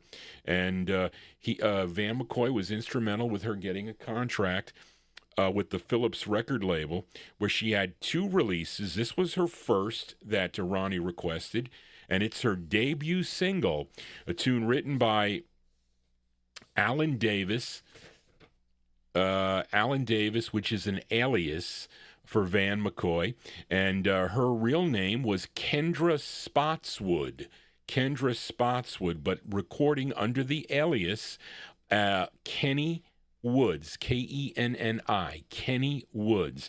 This charted number 4 on KORL in Honolulu, Hawaii. Let's go to August of 1963 by request for listener Ronnie Sherman. Kenny Woods with Can He Take a Hint? Kenny Woods, Can He Take a Hint on the Phillips label for Ronnie. Here you go, Ronnie.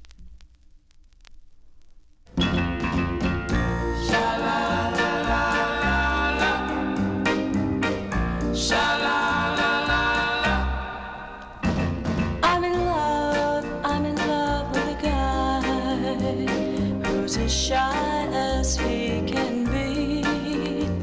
Gee, I wish he wouldn't beat around the bush when he's alone with me. 'Cause I can't hide this yearning inside. I'm about to lose my pride. Can't he take a hint? Can he take a hint? Can't he see I can't resist him? Oh, can't he take a hint? Can he take a hint? Can't he see I wanna kiss him?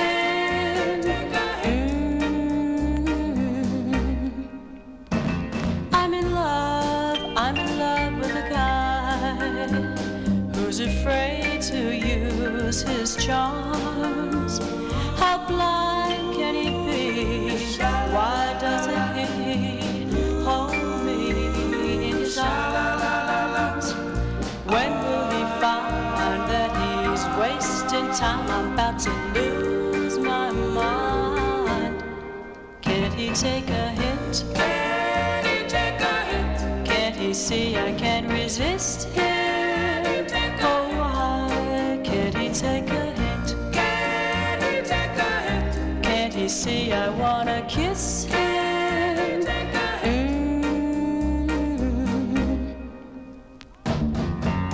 Other guys wouldn't hesitate to kiss me on the very first date, but he's never even tried, and still I can't deny that I'm in love with this guy who's as shy as he can be.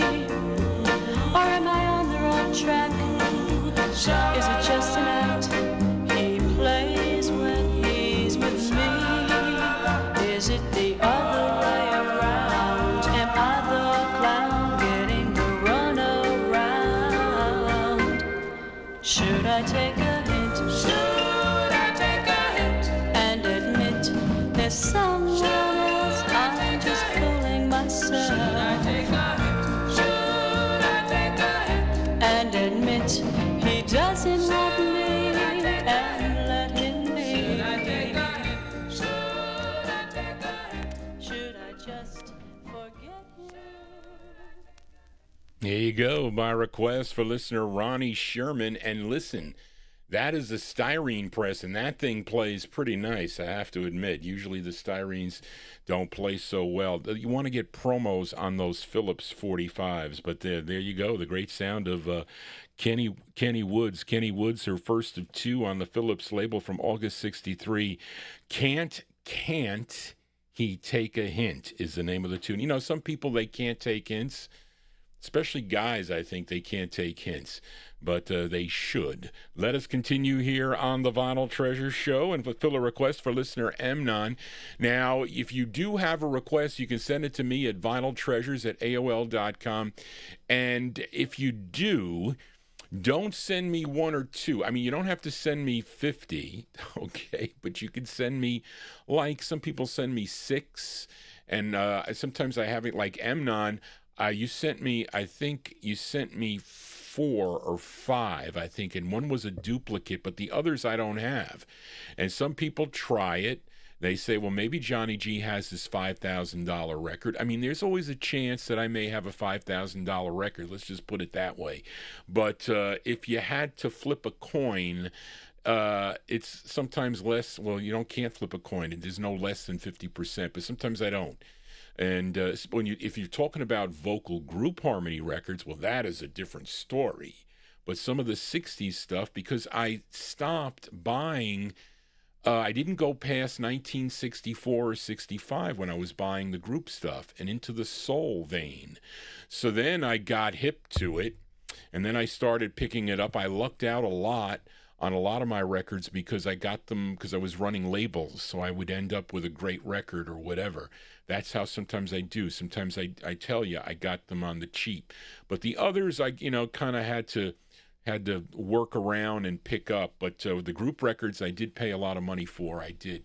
But not so much the soul, because the Northern Soul collectors, I wasn't going to be in a bidding war with the Pound at the time when they were really going strong. The Pound, I had to pay double to buy the record. It wasn't going to work. But anyway, not to get off on a tangent. But this is a request for Mnon. That's it, Mnon. I exhausted your requests, so you got to send me. You got to send me a few more. But we're going to hear from the Temptations again. And let's just hope the copyright police don't come out at this last hour. We heard them earlier. I played their 7th release on Berry Gordy Jr.'s Gordy record label. This was the group's 3rd release, okay? Now, of course, they first recorded for the Miracle record label, and then I think Berry Gordy move them over to the Gordy label. This is their third release, written and produced by Smokey Robinson. And again, it features Paul Williams on lead. And this charted regionally. This didn't chart nationally. It charted number 9 on WEBB out of Baltimore, Maryland, from March of 1963 by request for Amnon.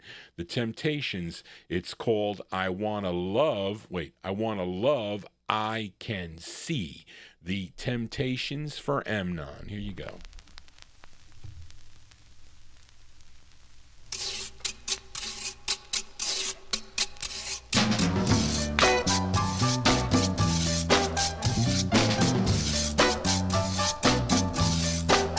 I want a love I can see.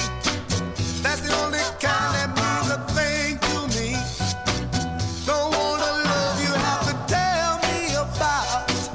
That kind of a loving I can sure do without. I can sure do without. Yeah, yeah, yeah, yeah. I want a love I can feel. That's the only kind of a loving I think is real. Don't wanna be going by something I heard now. 'Cause baby, action speaks louder than words. Louder than words. Yeah, yeah, yeah. Want a love that's mine. In the rain or in sunshine. A love to keep me warm when it's cold. The kind of a love that will never grow old. Never grow old. Yeah, yeah, yeah, yeah, yeah. Oh, don't you know I wanna love? Why don't you know I wanna love? Why don't you know I wanna love? Yeah, yeah. I want a love I can see. I want a love I kind of love you could give to me. The kind of kisses to make me melt. The kind of love that can really be felt now. Really be felt. Yeah, yeah. Baby, baby, baby, baby, I don't know I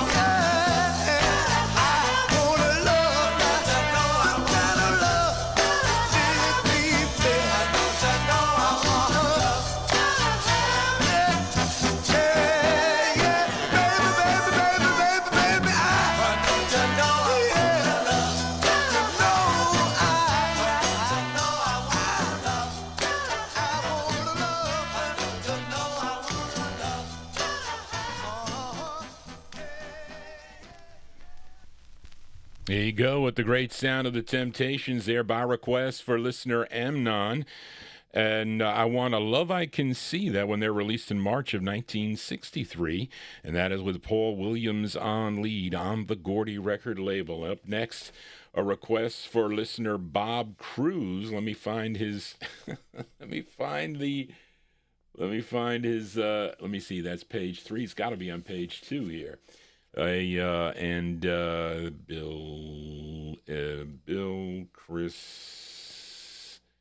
Bill Chris, where is Bob Cruz? Charlene, he wanted to hear the, did I say I wasn't going to play this record here? He wanted to hear the Intruders. And Charlene, maybe I didn't, let me change this here.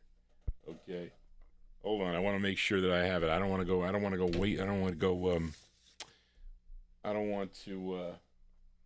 play a request for Record Ralph in our YouTube chat room. Ralph, I got your email too late for the show today, and I don't even know if I have that 45. But anyway, let's fill a request for Record Ralph in our YouTube chat room. As this is on, let me see, PQ. Here we go. We go to Philadelphia, PA now for this next singer. And this is on the Philly-based Lawn record label. And the singer is originally, though, from Ithaca, New York. And this is his first group was called Bobby and the Counts. And but after lead singer Bob. It would become Bobby Comstock and the Counts. So first it was Bobby and the Counts, then it became Bobby Comstock and the Counts. And this was his first of 8 on the Lawn record label. And I think, is this his, hold on a second. Is this the, yeah. Okay, it is. As I drew a blank. Because the A side of this, I think, is a tune was called Let's Stomp. But Record Ralph requested the flip side. And this tune written by the, I guess we'll call it a famous writing team of Goldstein, Feldman, and Gotteher. And this side, though, charted number 1 on WOLF in Syracuse, New York. So I guess Record Ralph is Ralph from Syracuse. So I'm sure maybe he heard this on the radio. December 1962. Let's give a listen to Bobby Comstock. Okay, Bobby Comstock on the Lawn label. It's called I Want to Do It. This is Bobby Comstock for Record Ralph. Too much wine tonight, folks. Here you go for Ralph.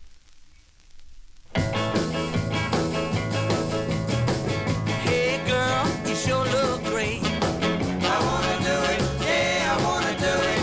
I wanna take you out on a date. I wanna do it, yeah, I wanna do it. I wanna hold you neath the pale moonlight. Tell you that I love you each and every night. And when we do it, gonna do it right. I wanna do it with you, yeah, I wanna do it with you. Don't you know I wanna kiss your lips? I wanna do it, yeah, I wanna do it. Till to the touch of your fingertips. I wanna do it, yeah, I wanna do it. Only you can make me feel this way. My love goes stronger day by day. I wanna do it in a great big way.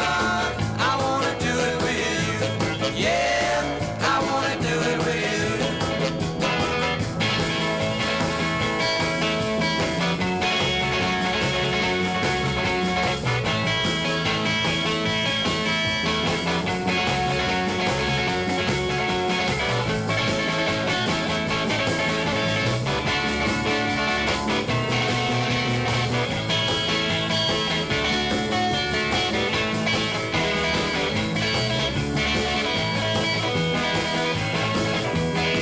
I wanna ask your daddy for your hand. I wanna do it, yeah, I wanna do it. I wanna buy you a wedding band. I wanna do it, yeah, I wanna do it. I want you, baby, for my loving wife. I want you with me for the rest of my life. And everything is gonna be alright. I wanna do it with you, yeah, I wanna do it with you, yeah, I wanna do it with you. There you go. That one there by request for Record Ralph. That's the sound of Bobby Comstock. Well, it doesn't mention the Counts on that one there. Bobby Comstock and the Counts. Well, not the Counts on that one. A song entitled I Want to Do It. He wants to get married, folks. Now, don't go into the gutter there. We got some, everybody's mind. You need to be, remember, this was the time of innocence back in December of 1962. I mean, that was the time of everything was like pure back then. December 1962 for Record Ralph. I Want to Do It on the Lawn record label. Let us continue here. Fill a request now for listener Edmund Williams. Let me see. Oh, here we go. This is a duo of brothers, okay? They are Albert and Ray Jennings, and they recorded as the Jennings Brothers. And this song first issued a month earlier on the Soulville label. It would get picked up by Atlantic Records, and it appears to be the group's only release, and Edmund requested both sides of this single. So let's give a listen to this side first. I don't know if it's the A or B side, but it was a tune written by Sonny Woods, came out in July of 1964. They're called the Jennings Brothers on the Atlantic label, and up first is a song called Believe in Me. This is for Edmund Williams, the Jennings Brothers. There you go. We'll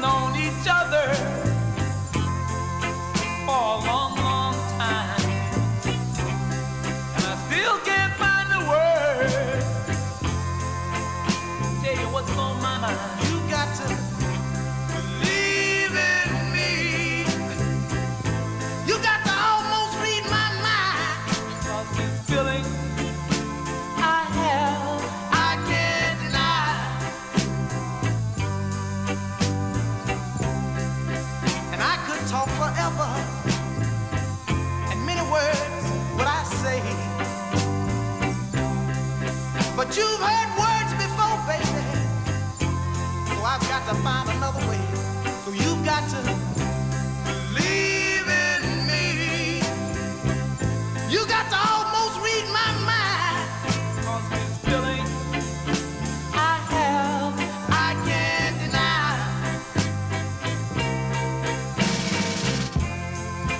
I believe that you love me.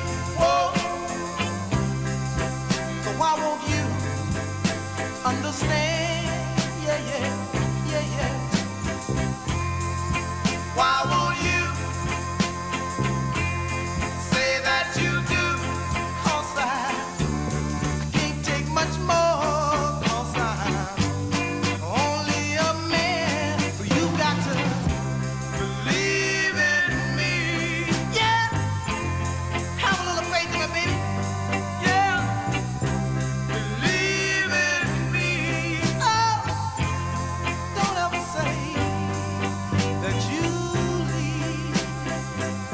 Oh, yeah, yeah. Believe in me. Oh, I wonder, do you know what I'm talking about now? Yeah, yeah. Believe in me. Come on, come on, come on. Yeah, yeah. Believe in me. Yeah, yeah. Believe in me. You know I love you, baby. Come on. Yeah, yeah. There you go. That one there by request for listener Edmund Williams. That's the sound of the Jennings Brothers. Jennings Brothers from July 1964, song entitled Believe in Me. Now, if you believe in Johnny G, you will subscribe to the Vinyltreasure Show. You got to sign into YouTube. And some people don't know how to do that. Okay? So if you don't know how to do that, and sometimes you don't know how to email Johnny G either, that is because it's not that easy to for people to understand some of these computers. They're not.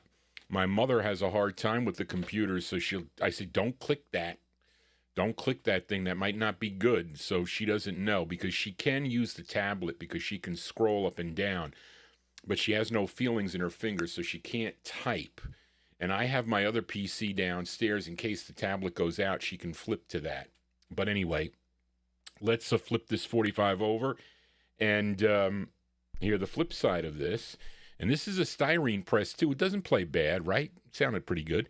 So let's flip over the Jennings Brothers for listener Edmund Williams. This written by the two brothers, Albert and Ray Jennings, and also Sonny Woods. Sonny Woods also produced it. July 64, the flip side of Believe in Me, the Jennings Brothers with Don't Rush. This is on Atlantic for Edmund Williams. Here you go.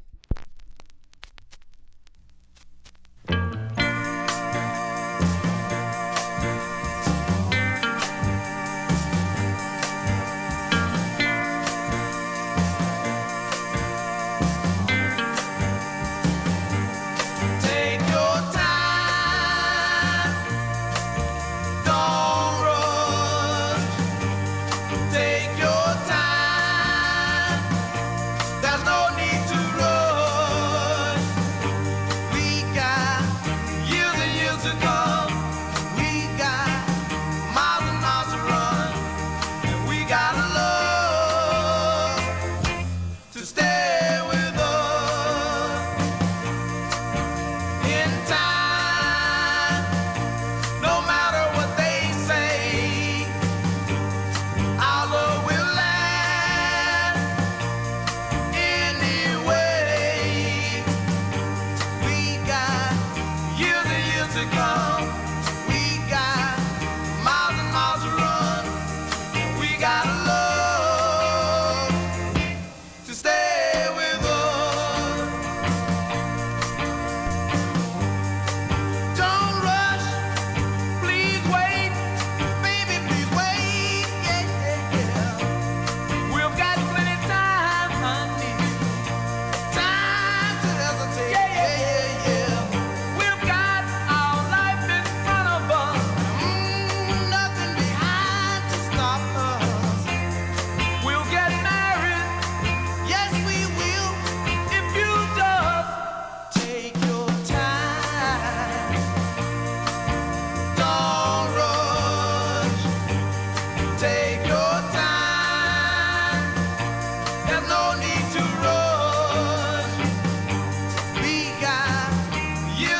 to come, and we got miles and miles to run. We got love to stay with us, to stay with us, to stay with us, to stay with us.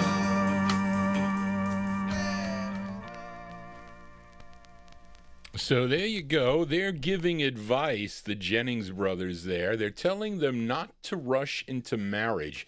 They say it takes 2 years to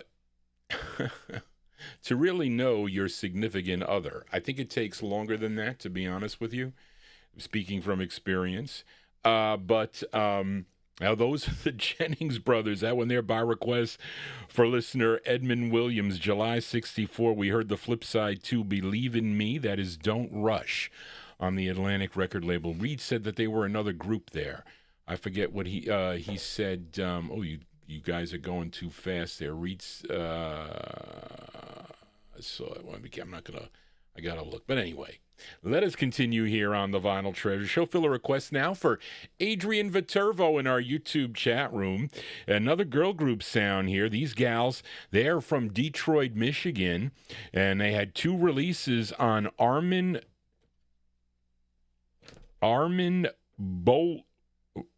Boldian's Knockout label. It says KO, but it means knockout. Okay. And it's out of Detroit. This was their second release, tune written by the label owner. And this one is from December of 1962. Let's give a listen to the Sonnetts. It's got 2 N's and 2 T's. Sonnettes. The Sonnetts on the KO record, Knockout Records. And I don't know, maybe this person did not take good driving lessons. It's called Hit and Run Lover. These are the Sonnetts going out to Adrian Viterbo. Here you go.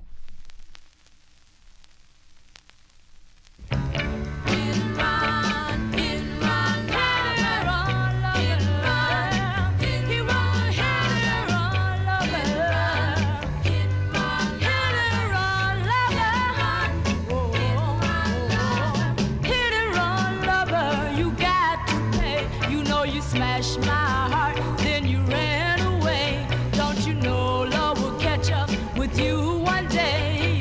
Hit and run, lover, you got to pay. Instead of staying with me, you switch from lane to lane, causing tie-ups and breakups and leaving hearts in pain. I get justice in the end, 'cause love always wins, and you'll never be allowed to love again. Hit and run, lover. He was a hit and run lover. Hit and run lover. Stop him. Don't let him get away. Don't let him get away. He hit me the night. The moon was shining bright. Sad swipe my heart. I was blinded by his love light. All shook up by his sweet caress. When he sped off and left my heart in a mess. He was a hit. Hit and run. Oh, he was a hit. Hit and run. Oh, he messed me up. Hit and run, lover. Stop him. Don't let him get away. Don't let him get away. He should be public enemy number 1.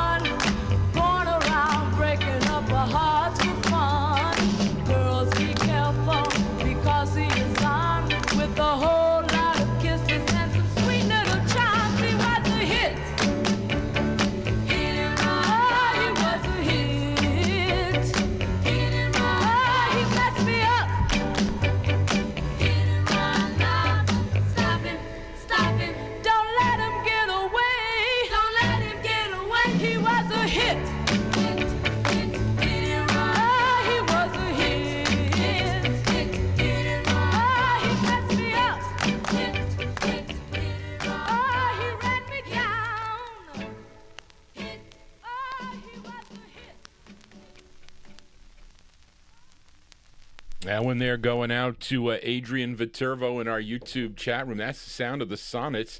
That's the harder of the two singles to find by the group, the Sonnetts there on the KO record label. Song entitled Hit and Run Lover is the name of the tune. Let us continue here on the Vinyltreasure Show. We're doing pretty good. Let's see how long the Copyright Police will come out to. I think they might come out on this song. We'll see. This is a request for listener George Chestnut. And you all know this group. I might play the flip side of this, which is the hit side, but we will see. Let me see right here. This group out of Philadelphia, first recording back in 1966 for the Moonshot record label. But other singles followed on Cameo Records in 1967. Then in late 1967, they signed with Stan Watson and Sam Bell's Philly Groove Records. And they had 17 releases between 1968 and 1974. This, let me see. This is their fourth release on the Philly Groove record label. This charted number 72 on Billboard 41 on the R&B chart, and a big number 3 record on WDAS in Philadelphia, PA. So both sides of this of 45 released on the charts. Tune written by Tom Bell. It features William Hart on lead from November of 1966. Let's give a listen to the Delphonics. The Delphonics on the Philly Groove record label. This is going out to listener George Chestnut. The song is called Somebody Loves You. The Delphonics. For George. There you go. Somebody loves you, girl. This I swear is true, girl.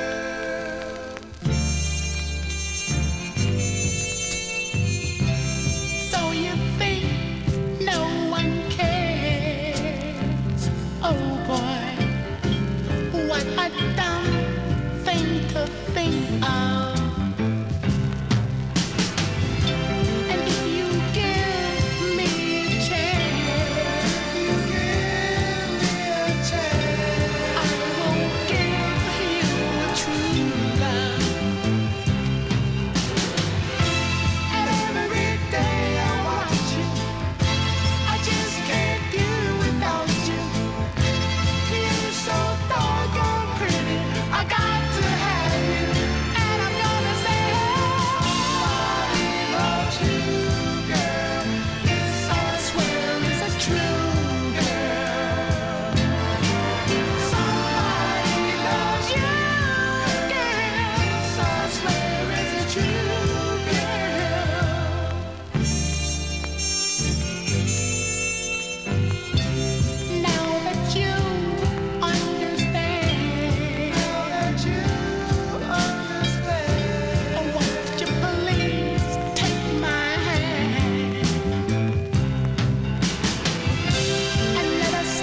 There you go. That one there going out to listener George Chestnut. That's the sound of the Delphonics.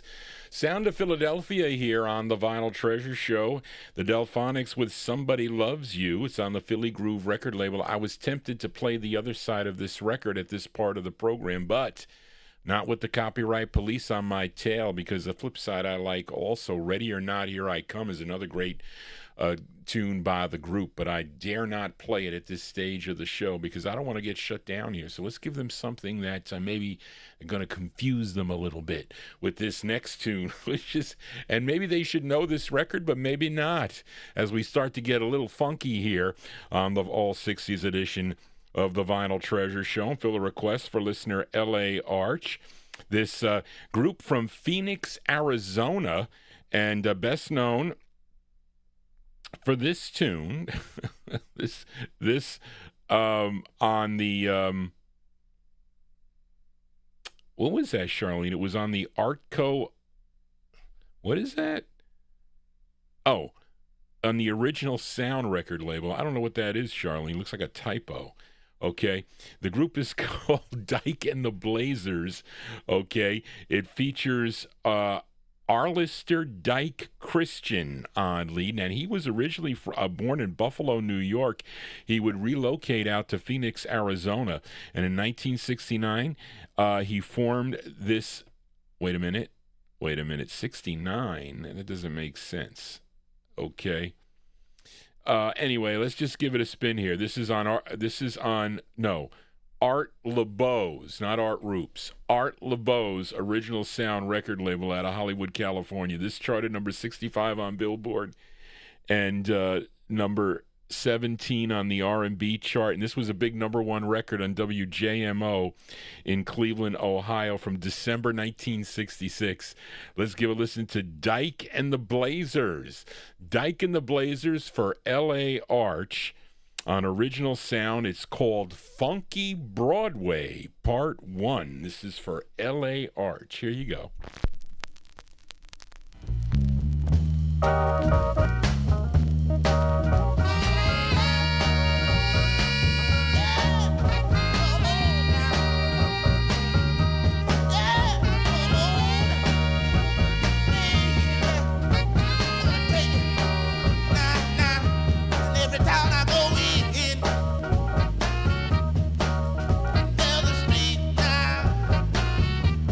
The name of the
As we get funky here on the Vinyltreasure Show, Johnny G losing his mind on his birthday here.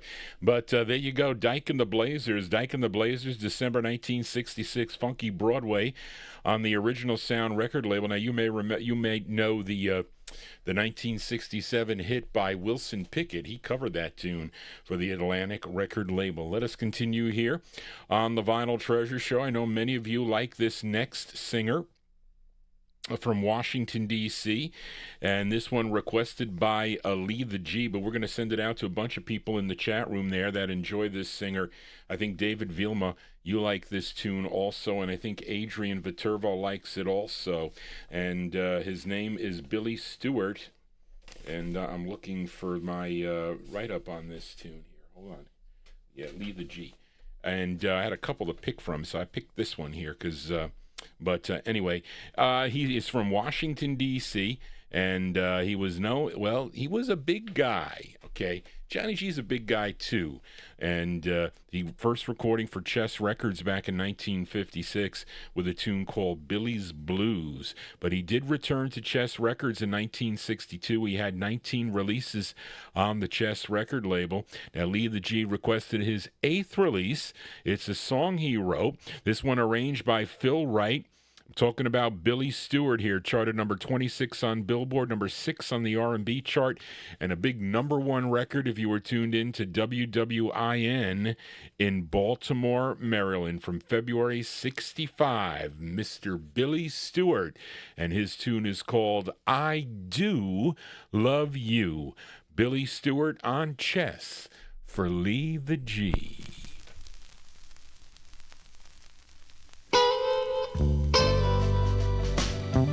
I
Yeah, that's the sound of Billy Stewart here on the Vinyltreasure show. That one there going out to Lead the G as the copyright police. They're going to come out from this point on, I'm going to tell you that much, folks. So we'll see how long we can go. And that one there, a great tune, I Do Love You, released in February of 1965 on the Chess record label. As we continue here on the Vinyltreasure show, we are in Vinyltreasure Overtime. We'll see if we can get to the bottom of the hour before we sign off. I will be back tomorrow afternoon. Got the lineup to go for tomorrow. I got to go check out the birthday wishes on Facebook. Got to give a general thank you for everybody that had contacted me for my birthday. It means a lot to me. Many people in my circle now and have discovered this show, so thank you for that. And really, it is a labor of love for me. I'm glad that I can share my collection with you, and you get to learn about these groups, and you can have fun listening to the music here. And you get a lot of JohnnyG-isms. You can. But anyway, I wanted to say one thing. Nathan Mosier I played Little Richard. Was it last Saturday night? I played Little Richard. So he typed on my wall that he did a song, kind of like a Little Richard tune. And he said he did all the vocals and he played all the music. And I was like, well, really? I told him to post it. And he didn't know how to post it. So I said, well, let me go check. So I went to look, and I was showing my mother today. Oh, actually, it was last. Well, it might have been last night. So, Nathan, you are very talented, really, and that was an old clip. That was going way back, and he did all the vocals and all the instrumentations. It's under his name. You can check it out. He's got a YouTube site. And it was another one. I listened to the Psycho's Platters last night, right before I went to bed. And I think he has come into this show from time to time. So he does like a talk thing with a bunch of other, because there's like a vinyl community, okay? And John was so instrumental with Bip Bam Boom, Bip Bop Boom, was so instrumental with promoting my show when I started here. And he used to come in and listen, and he's into like punk rock and heavy metal bands and stuff like that, but he was also into some of the 1950s stuff, because I think he picked up records from his uncle or so had records, so he's knowledgeable about it, and he used to play 78s. So I was looking at this Psycho's Platters, and he had somebody else there, somebody by the name of Johnny L, and he was like a doo-wop guy.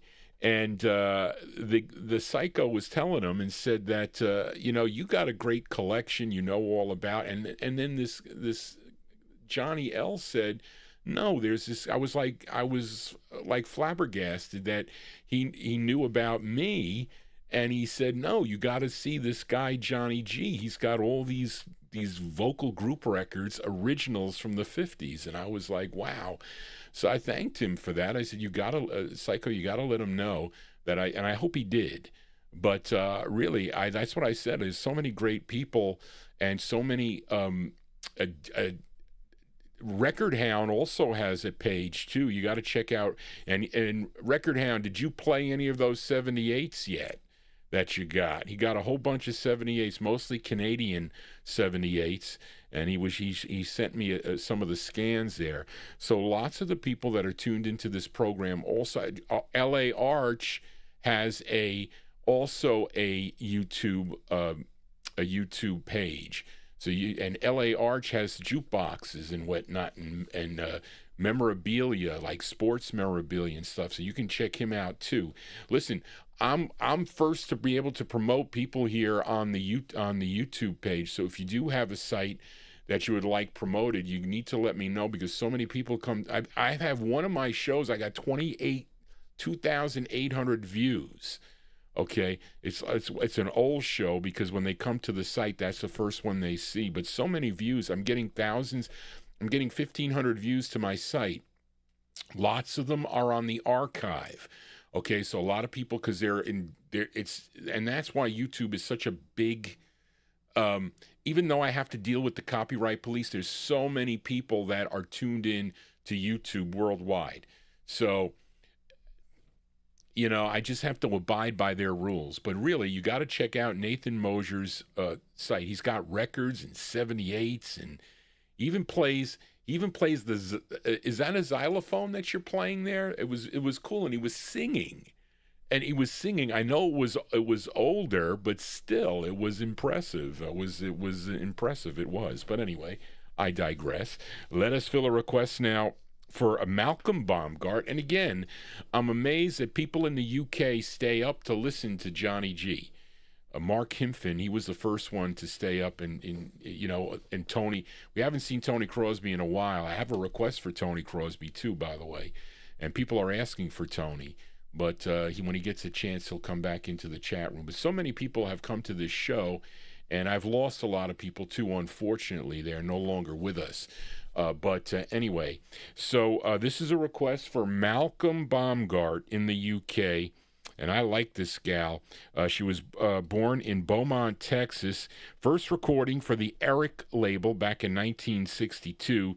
She would sign with the Philadelphia-based Jamie Records to have 15 releases through 1965. Now, Malcolm requested her 14th release, produced by Huey Moe. This charted regionally. This charted number 32 on WWIN out of Baltimore, Maryland. Barbara Lynn Ozen was her real name, but she just went by Barbara Lynn. This is from July of 1965. It's on the Jamie record label. Barbara Lynn with You Can't Buy Me Love. This is from Malcolm Baumgart on the Jamie label. Here we go.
As Johnny G gets caught here, trying to decide which ones to play.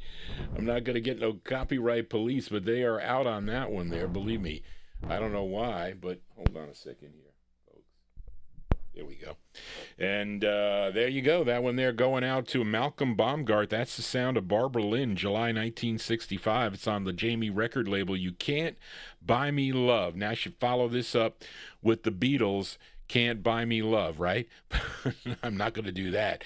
But, of course, she would have other releases also on the Tribe Atlantic and Jetstream record labels. Let us continue here on the Vinyltreasure Show. This one now, I think, is for a Gary McClendon. Okay, if Gary McClendon is still with us. And this was from I think this was from the movie Hairspray. Those of you familiar with the movie, at least they played this, or Alan Tucson would lip sync this song in the movie. This was his first of 7 for the Ron record label, and this is a request for Gary McClendon. It's a tune he wrote. Yeah, it was in 1988. He had a cameo appearance in the John Waters film Hairspray, lip syncing to this song. Okay, charted number 52 on Billboard, number 5 on the R&B chart, and a big number 1 record on WOWO out of Fort Wayne, Indiana. From January 1967, let's give a listen to Tucson McCall. Tucson McCall on the Ron record label. It's called Nothing Takes the Place of You. Tucson McCall for Gary McClendon. Here you go. Come on, Johnny, you're messing up here with this record.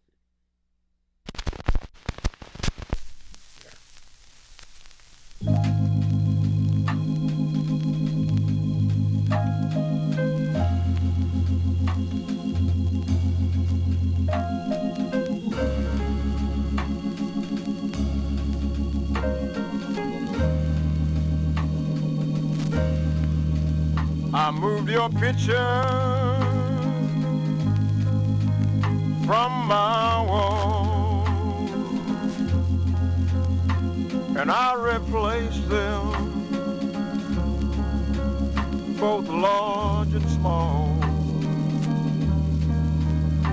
And each new day finds me so blue. Nothing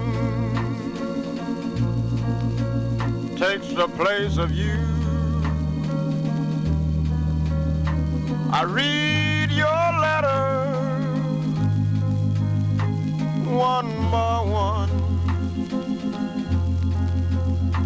and I still love you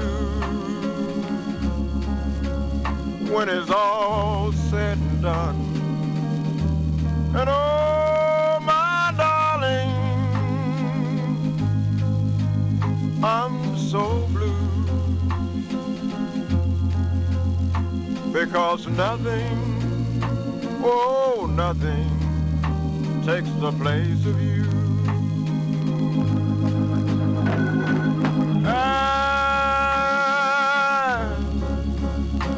I write this letter, it's raining on my window pane, and I feel the need of you, because without you nothing seems the same. So I'll wait until you're home. Again, I love you, but I'm all alone. And oh, my darling, I'm so blue, because nothing, oh, but nothing takes the place of you.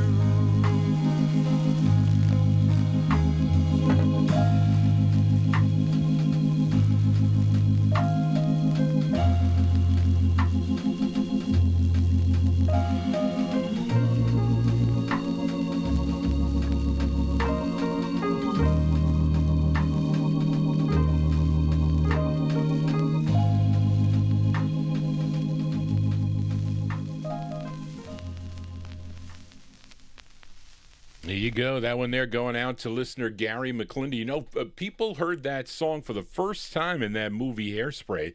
They probably didn't know that record prior to that. Only some of the people may have known that record. But it's a great ballad there. Tucson McCall going out to Gary McClendon. And A song entitled Nothing Takes the Place of You. That one there from January 67 on the Ron record label out of Louisiana. And there you go. Hope you're digging on the tunes here. Maybe a couple more records to go before we sign off here for a Wednesday evening. Let us fill a request now for listener Chris Reed. This gal from St. Louis, Missouri, recorded 4 for Leonard Chess's Chess record label, and her name is Barbara Jean Crosby. And Chris requested her second release. This tune written and produced by Raynard Miner, Carl Smith, and Gary Jackson. And she went by the name of Barbara Carr. Okay, she's really Barbara Jean Crosby, but she alias was Barbara Carr. This is from November of 66 on the Chess record label, another dollar record that I purchased. It's called Shake Your Head. This is for Chris Reed. Here you go.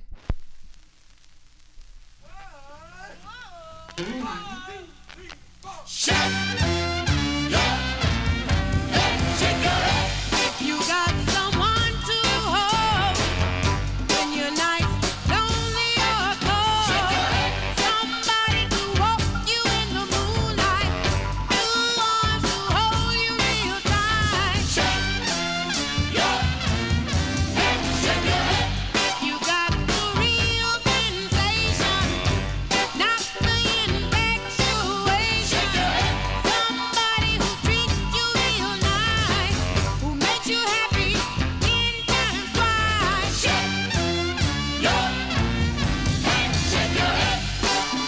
Shake it, shake your head. Shake it, shake your head. Shake it, shake your head. Shake it, shake your head,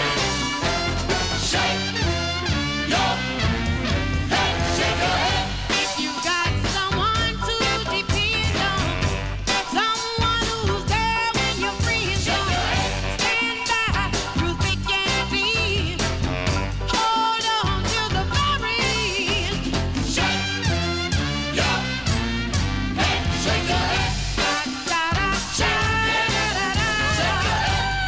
Da-da-da, sha-da-da-da. Shake your head. Da-da-da, sha-da-da-da. Shake your head. Da-da-da,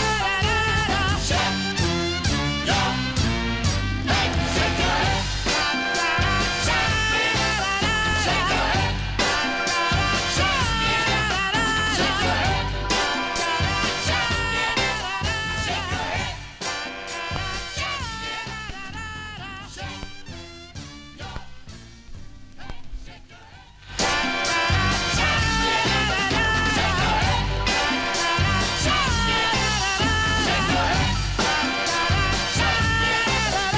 Shake your head, shake your head.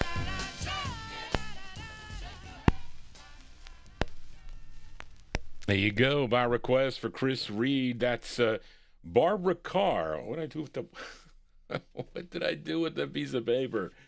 Barbara Carr. Oh man, here we go. Yeah, here we go. Here from November 1956. It's been a long day, folks. It has been. So we're going to see. Maybe this might be the last record. We're going to play both sides of this for Frank Gingaro. But that is Barbara Carr for Chris Reed, November 1966 on the Chess record label. Shake Your Head is the name of the tune. That's her second as we continue here. And fill a request now for listener Frank Gingaro, as this next singer, originally from Henderson, North Carolina. He was born Benjamin Earl Nelson. And of course, he was first a member of a group called The Crowns, recorded back in 1959 for the R&B record label. Of course, then he became the lead singer of the Drifters, had a big hit out of the box with him doing lead with There Goes My Baby. But he would change his name also at the same time to Ben E. King, and he would go solo in 1960, had 33 releases for the Atco record label, subsidiary of Atlantic Records. And let's give a spin to his 15th release, as requested by Frank and Jerry Gingaro. This tune, same that side. This tune, co-written and produced by Bert Burns, arranged by Seymour Barab. This charted nationally, number 53 on Billboard, 17 on Cashbox, and a big number 2 record if you were tuned into WAMS out of Wilmington, Delaware from February 64. Let's give a listen to Ben E. King. Benny King on the Atco label for Frank and Jerry Gingaro. It's called That's When It Hurts. Benny King, here you go. That's when it hurts. Oh, oh yeah. That's when it hurts. You don't kiss me like you used to do. You don't miss me, darling. Darling, darling, darling, when the night is through. So I sit at home, turn off the light. Here comes the night. That's when it hurts. Yeah, yeah, yeah. That's when it hurts. I'm going downtown to Joey's place, and I know it, darling. I'm gonna walk right in, and I'll see your face. Yes, you'll be dancing with someone new. Here comes the pain. That's when it hurts. Oh, oh yeah. That's when it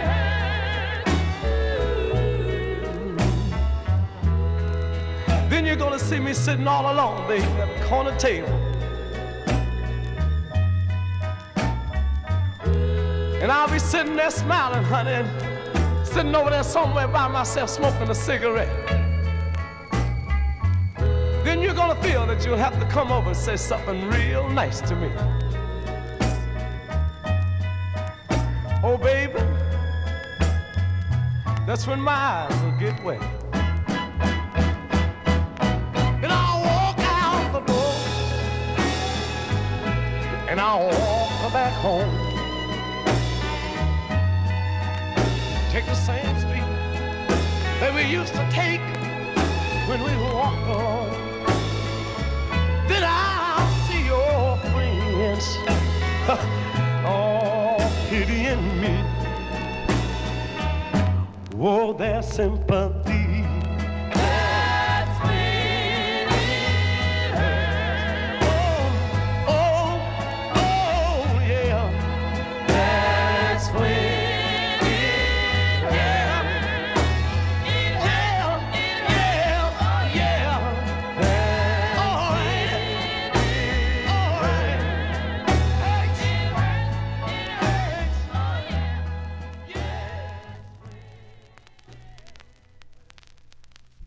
There you go. That one there by request for listeners Frank and Jerry Gingaro. The great sound there of Ben E. King. Benny King from February 1964 on the Atco record label. That's When It Hurts. As you know, these songs have meaning like, I don't know about the songs of today, because it's a lot of it's a lot of nothing, I think.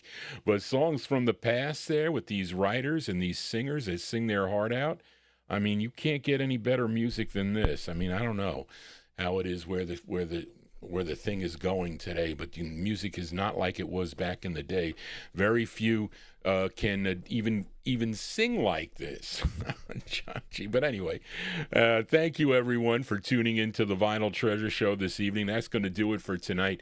Had a great time here. Thank you for making my birthday evening a lot of fun. It is. So I hope you enjoyed the show tonight. And again, if you do have a request, you can send it to me at vinyltreasures@aol.com. That is a contact number. Got to thank Charlene. She's been under the weather for a couple weeks. Hopefully she'll beat this thing here and she'll feel better, but she's having a difficult time now. But she still is a trooper. She still is helping Johnny G with the show here. Barbara's supposed to come by tomorrow. She says she has some gifts for me. I told her that I'm doing the show tomorrow afternoon at 1 o'clock, so she might be here earlier. So I said, if you get here earlier, my mother will let you in, but you got to come upstairs here and you can help me. Don't touch my records. You know, she wants to help me file. So, and it would help me a lot if she could, and she does well. She could file my 60s stuff. I got boxes on the sofas here. I got 2 sofas up here. And she can file those back in because I got to look through boxes. I did it, and by the time I finished the Relic research, okay, I got to come up and start pulling the requests. I haven't seen Bill Sheriff in the 60s show. I found some, he wanted a Continental 4. I found that in my 70s boxes. I'm looking for stuff for Busta Bass and for Leonard Mancini and for Ron Harry and Gary McClendon and a bunch of the other guys that asked me for some of the late 60s, early 70s. I messed them up. I found them down in the basement, or I'm looking for them, I should say. So she'll come here and she'll help me file tomorrow. She says she's got something for me. We'll see. I got some leftovers she can take with her, but she'll be here tomorrow after my 4 o'clock. Maybe she'll be here around 3, so maybe she'll come up here. We'll see. But anyway, thank you all for being here. Thank you for making this a great night. And thank you for all the birthday wishes and all the donations and things. I so much appreciate the people that are in my circle now as part of my life and part of this show that I spend a lot of time and effort doing. We do. And as long as you get pleasure from this show, that is really the main thing. And picking up so many great people in my life at this time, at this stage of my life, because it's sometimes difficult with a father that, he's not the worst, but sometimes he's just, I can't deal with it. And my mother is my buffer. If she wasn't here, I don't know where I'd be with him.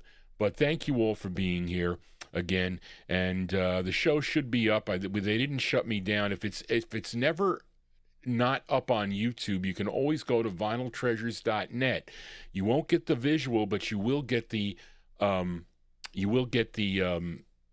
stream. And I'm also live on Oldies and More. We broadcast simultaneously on Oldies and More Radio, so I have to thank them for allowing me to do that. So anyway, but we're going to close the show with the flip side of this tune, as requested by Frank and Jerry Gingaro. Again, the great Benny King, the flip side of That's When It Hurts. This one's called Around the Corner, and this one charted too. This was number 125 on the Bubbling Under charts for Billboard, and it was a number 44 record on KCRG, if you were listening in Cedar Rapids, Iowa, and that's where Joe Marchesani is. I still have some emails to get to also. I try to do it when I can because I try to answer all the emails, and I get lots and lots of emails about anything, things in general about the show and about collecting. So I'm always willing to help anyone, especially when you're talking about records or talking about my ideas about anything. So really, thank you all again for being here. And everybody stay well. I hope to see some of you tomorrow afternoon. If not, I'll see you Saturday night beginning at 9 p.m. or right back here next Wednesday evening for more of your soul requests.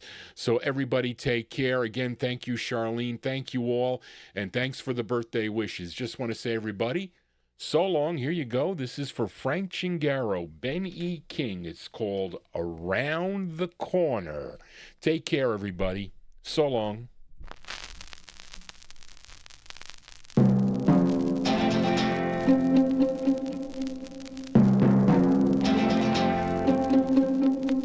Around the corner, 10 stories high, there lives an angel who caught my eye. I want to know her, but me, oh my, I'm not allowed to join the crowd around the corner. Around the corner. Around the corner. My shining star has pretty dresses, all a fancy car, but I'm in trouble the way things are, because I know I shouldn't go around the corner. Around the corner. Everybody tells me to my face to just forget her, that I should know my place and keep in line. But there's something deep inside of me that tells me better. I'll make her mine. I'll make her mine. I'll make her mine. Around the corner and down the street, there is an angel, all I've got to meet. Soon I'll be making our life complete. Go there I must, for love is just around the corner. Around the corner.